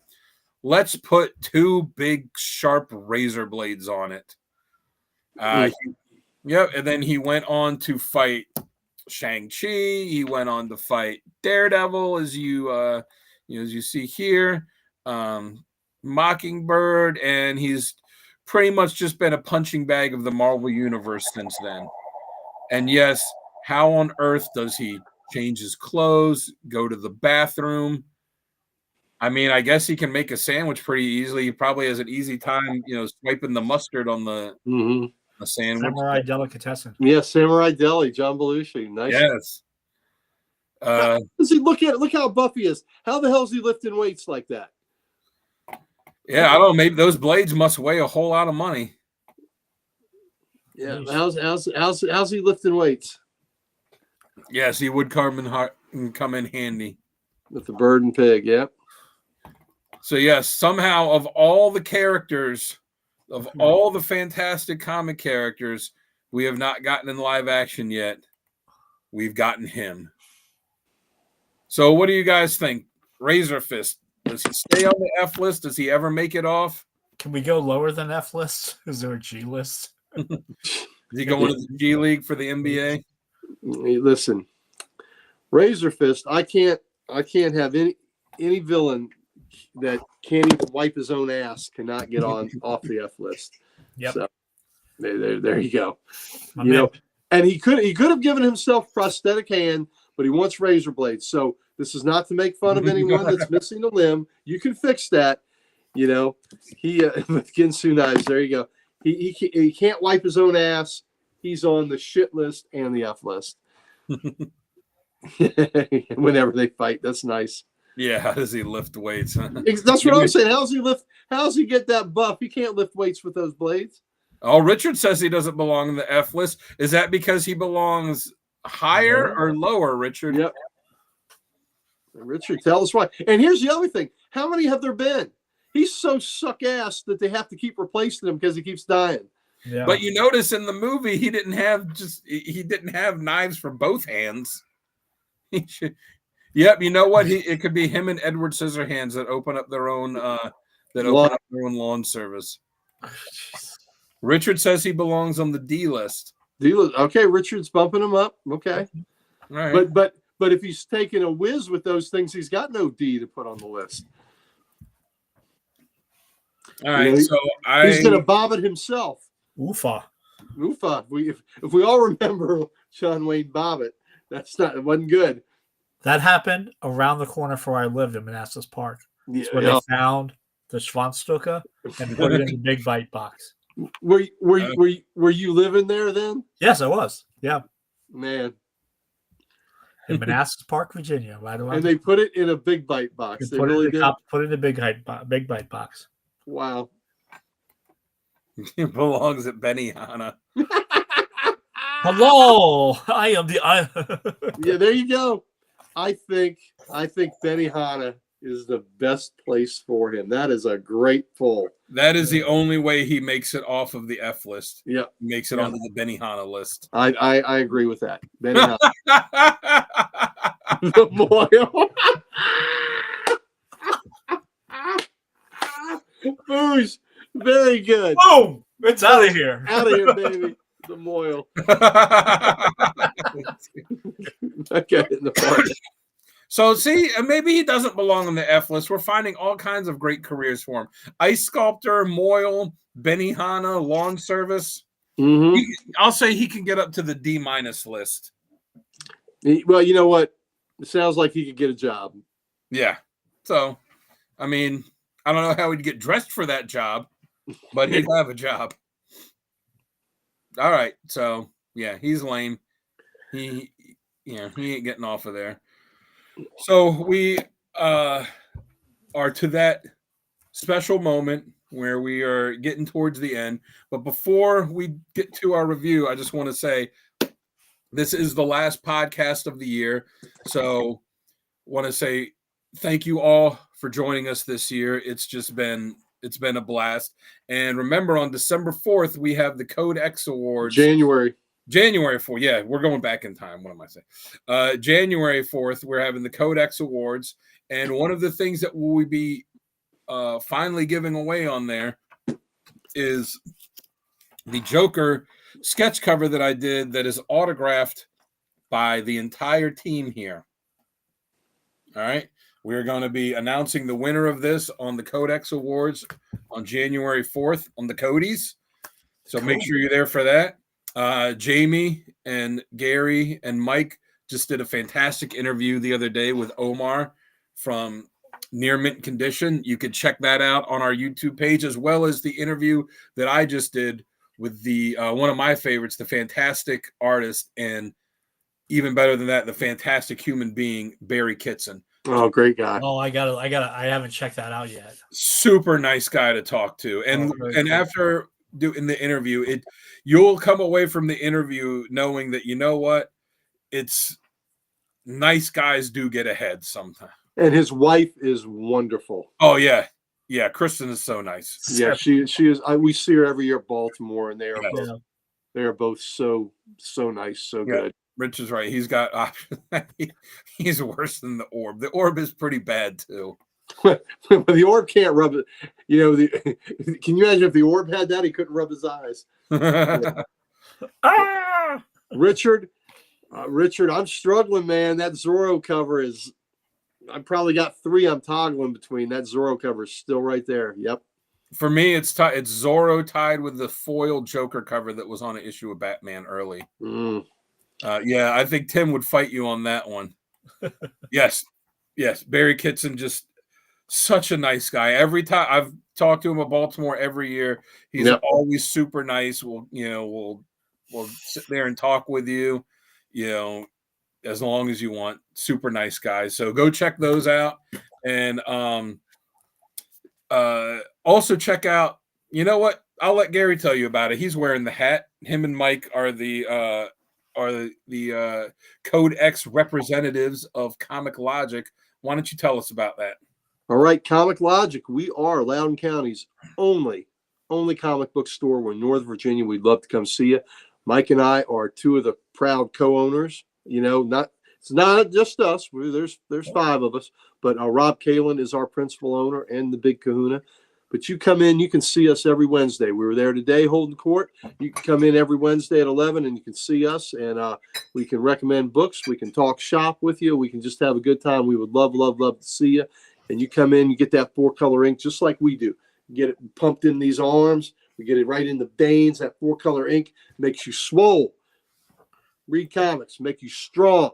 They have Titans comics at they have Titans comics, and we have collected editions. There was a big, thick collected edition of the Legion today. So there you go. So there was a Legion book today. I'll give you a big, thick collected edition. Yeah, there you go. And I think they even have some old Legion books too. That's right. We do have some old Legion books in Adventure Comics. So come and see us. We would love to see you. But we're Loudoun County, Virginia's only comic book store. This coming year, in 2025, is a big year for us. We celebrate our 10 years. Big party. 10 years. Big party. Come see us. We're going to have fun. So thank you for the acknowledgement, Comic Logic. We would love to make your thank you, Chris. We'd love to make your acquaintance. Yes. And one of the books I'm sure is available at Comic Logic is the book that we are getting ready to review. It is Nemesis. This came from Comic Logic. Mike bought me this copy. My best friend just bought this for me and said, "You're going to read this, you sucker," and made me read it. But it's easier to read when somebody gives you a copy. True. So thanks for that. And that came from Comic Logic. So thank you, Mike. You're welcome, sir. All right. So Nemesis, it was a 4-issue miniseries that originally came out. If you can believe it, this was put out by Marvel Comics. It was under their Icon imprint, which is where I gotta look up I forgot to type the details out for it. It is where Mark Millar, his Millarverse begin with I guess technically it began with Wanted. Yeah, but where he did Kick-Ass and Nemesis was on Marvel's Icon imprint before it moved to Image, before it moved to Dark Horse. It came out in, let me pull it up real quick. The first issue came out in May 2010. It was written by Mark Millar with art by Steve McNiven, and it was co-created by both of them. And the story is, what I gotta say, the story is basically and I forgot. Yeah, the colorist was Dave McCraig, and the letterer was Chris Eliopoulos. Yeah. So think of Batman. I'm positive I mispronounced that. Yeah. It's basically Batman if he's a dick. It's Batman if instead of using all of his Batman resources and knowledge for good, decided to use them for evil. He starts off as an already established character.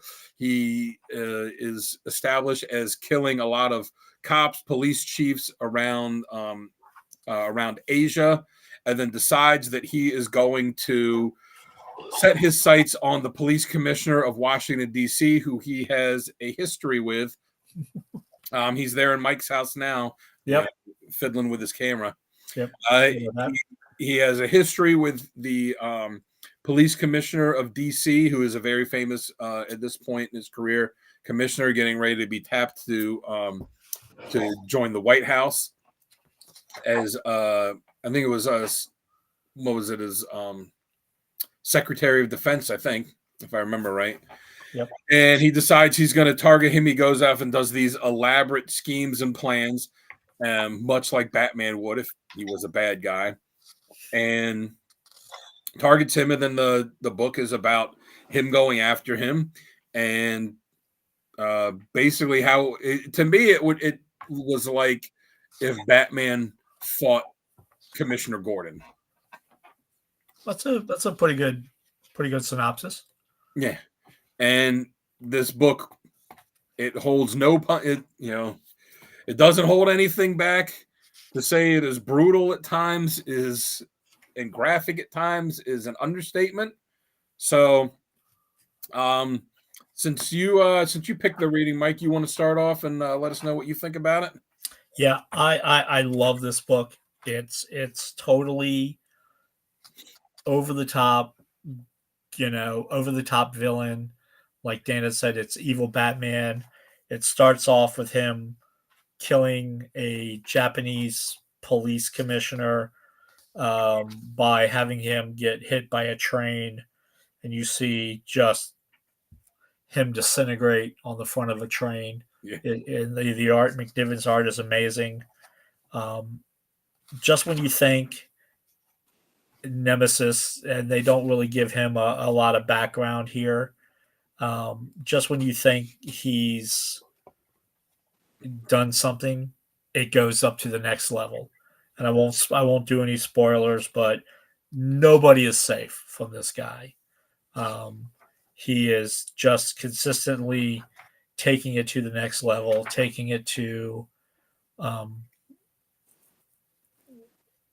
whatever next level of evil is out there, and to the person you would probably least expect him to be able to get to. So it's great. The final conclusion is awesome. It's sad and sick, and I highly recommend it. And I'd say, much like Batman, the way that Batman always has a plan for everything. Every time you think in this, oh, well, they got him stopped, or oh, this or that, it's like, oh no, he had a plan for that. Yep. So, what do you think, Gary? Me and Mike, had already read this. Do you want to give your review, or do you want me to go first? I'll go ahead. I can give my review. So Mike had been talking about this for a while. So is Rob, about what a great series. There's plenty of evil Batman, like the Batman who laughs. Mm-hmm. Yeah, but this is a little different. No, Richard was asking if they said DC's turned Superman evil a few times. Have they ever created an evil Batman? Thomas Wayne was evil Batman.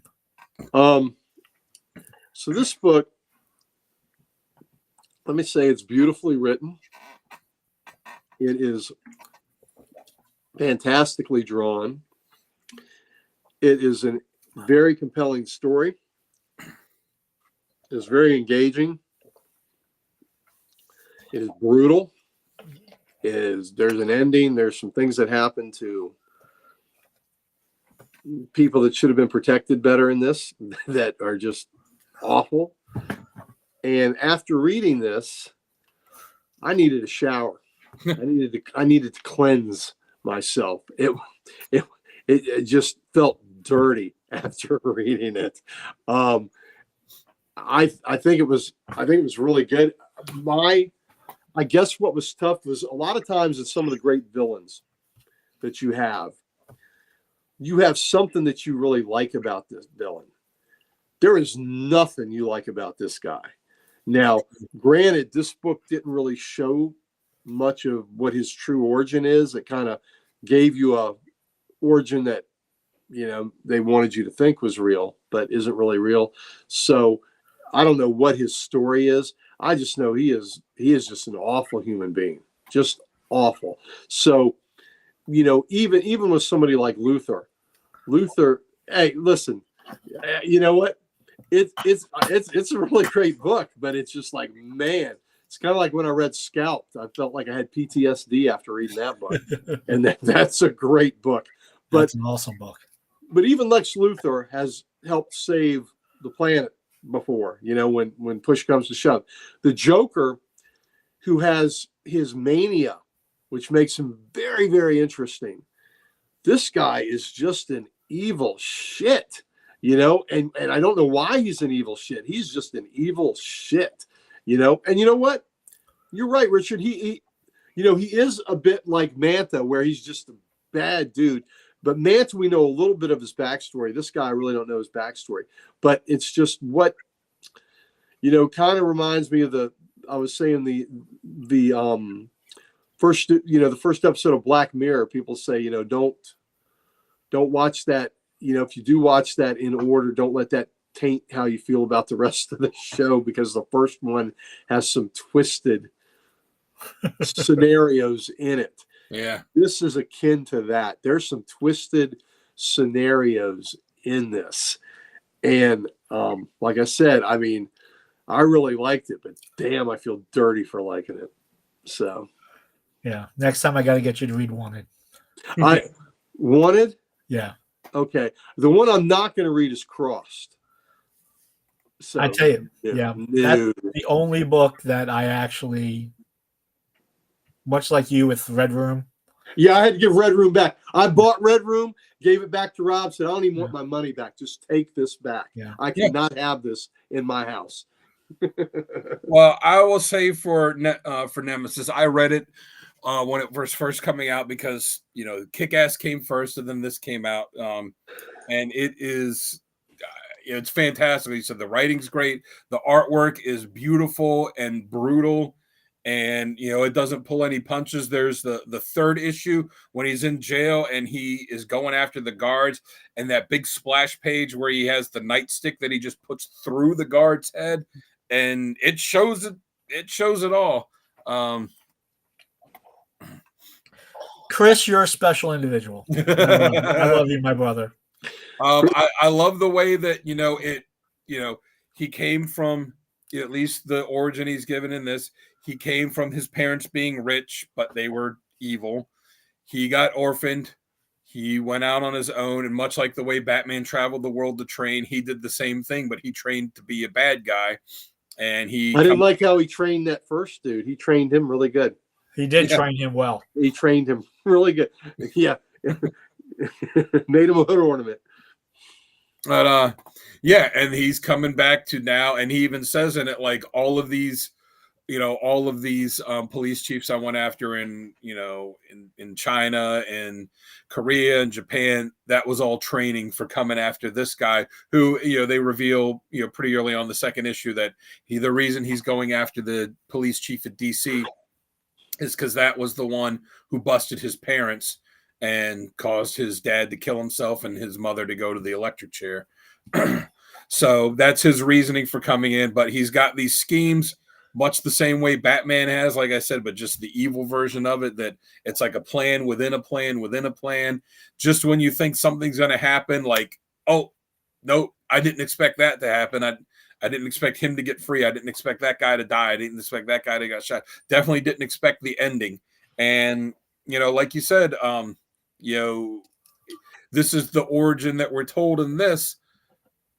But, after they did Nemesis, then they did Nemesis Reloaded. Then they did the big game, which was the big crossover book for all the Mark Millar stuff. There's another Nemesis miniseries that's currently running.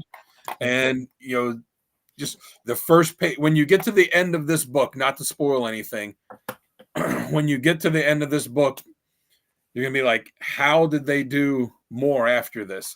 And the first line in the sequel to it, Nemesis Reloaded, is, everything you heard before is a lie. This is my story. This is how it all began. So right off the bat, you're like, all right, that other stuff you heard was bullshit. But it's still, the story still happened. It's still fantastic. Let's go ahead and give our ratings. Mike, since you rated, since you gave us your synopsis first, what do you want to rate this at? 10. 10 out of 10. 10 out of That's 10. what I would say. 10 out of 10. All right, Gary, how about you? Well, I'm gonna say that because it made me feel dirty, I've got to give it a 9 out of 10. A 9 out of 10. It's still really good. It's good. Good. It's good. But Yep. but That's gonna make the honor roll. Oh Yep. no, it's good. But damn, I feel. You need a shower. I need to shower. Even just talking about it, I'm gonna have to go ahead and jump in the shower afterwards and wipe this guilt off of me. You know what, Richard? The sequel to it, it's not a poor sequel. The ones that Yeah. came after it are fantastic. And I'm glad that they are keeping making them. So, yeah, I'll say fantastic writing, fantastic art, interesting story.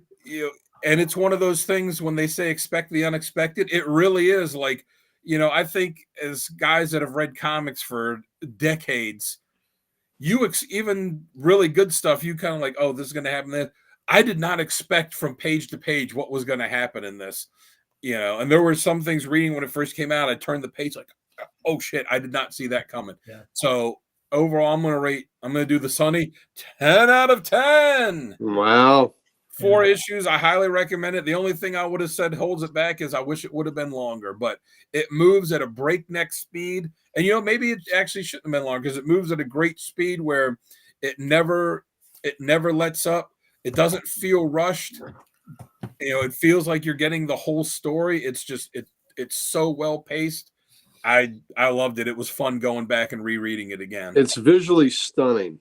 Yeah, McNevins' work. I mean, he did Civil War, for God's sakes. I think maybe my favorite part was something that the President of the United States did that surprised Nemesis. Yeah. That may have been my favorite part. So where a president had an action that actually surprised Nemesis. He did not expect that to happen. Yeah. This book is Mark Millar unleashed. Yeah. Mark Millar and Steve McNiven unleashed, where it's like, hey, we don't have any constraints or boundaries from Marvel or DC. Let's just go buck wild and do what we want, and they really do. So 10 out of 10 from me, 10 out of 10 from Mike, 9 out of 10 from Gary. Still really good. I'd say that's saying go out and get it. Go out and read it. Go ahead and get it. Make sure you've paid your water bill so you can have the shower after you read it. Yeah, Boosh. It surprised an experienced reader like Gary. Yes. This is great work. Millar has just done some amazing work out there.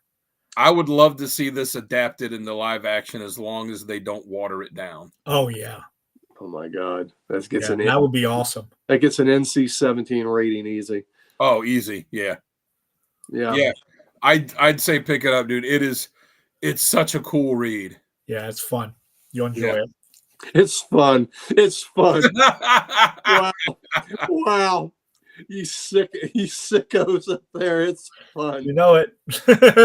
Murder is fun. Hey, as long as you're on the right end of the murder, it's okay. Yeah. Well, it's tough in this because really you got the police chief to root for, but that's about it. Yeah. Yeah. Yeah. There's nobody to root for in this, really. Yeah. Yeah. They screwed up the Wanted movie. Yeah, definitely. I did like the Wanted movie, but I liked it. It's one of those things. It's not as good as the comic. It can't touch the comic, but as its own separate entity, it was good. It was a good movie. But when you compare it to the source material, you're like, this is not good. Yeah, no. But yeah, so that's what? That's it from us. Like I said, this is the last show, the last Wednesday podcast of the year. We will be back tomorrow night as usual with Comic Character of the Week with Mr. Mike's pick. Union Jack, baby. Union Jack. Baron Farnsworth. Baron Lord Farnsworth. And we'll be back Saturday night. Yep, there we go. Jack. There we go. And we'll be back tonight. Yep. I just want to say thank you all for joining us throughout the year. It's been, absolutely fantastic. Make sure, as always, to check us out, codexstation.com. What do we always say? Meet the team, get some merch, so much more. Gary, you tell them about the socials. Listen, you've listened to us and you've listened to the people we interact with like Chris, so how in the hell could we not have all the socials? And we would like nothing better than to give them to you. Yes. Amen. And always check us out on the Facebook page, Comic Character of the Day. We post on there all the time. I post, Mike posts, Gary posts. Well, Mike responds to posts. I respond to posts. But yeah, check us out on there every day. And again, thank you all so much for joining us this year, sticking with us, helping support us, helping this channel grow. When I started it, we were, when I started on here, when me and Sal about the same time, like we'd get one person in the live chat, we'd be like, oh shit, we had one person. Did you see that? It was great. And then the first time that we had 100 comments in the chat, I remember getting a little notification on my screen after the show. I was like, God, it was me and Sal and Tim. And I don't remember if anyone else was on. I was like, we got 100 people, 100 comments in there, man. That was great. So yeah, everybody have a great holiday, whatever it is, Christmas or whatever you Christmas, you guys Hanukkah, Kwanzaa, Yep. Festivus. Yeah. Festivus, absolutely. The rest of us. Yeah. Yes. And yeah, that's right, Richard. Don't forget to do some holiday push-up. That's right. Holiday push-ups. Yeah. So, thank you for joining us so far. Continue to join us for the rest of the shows and into the new year. And until next time, catch you by the spinner rack. See ya. Guys.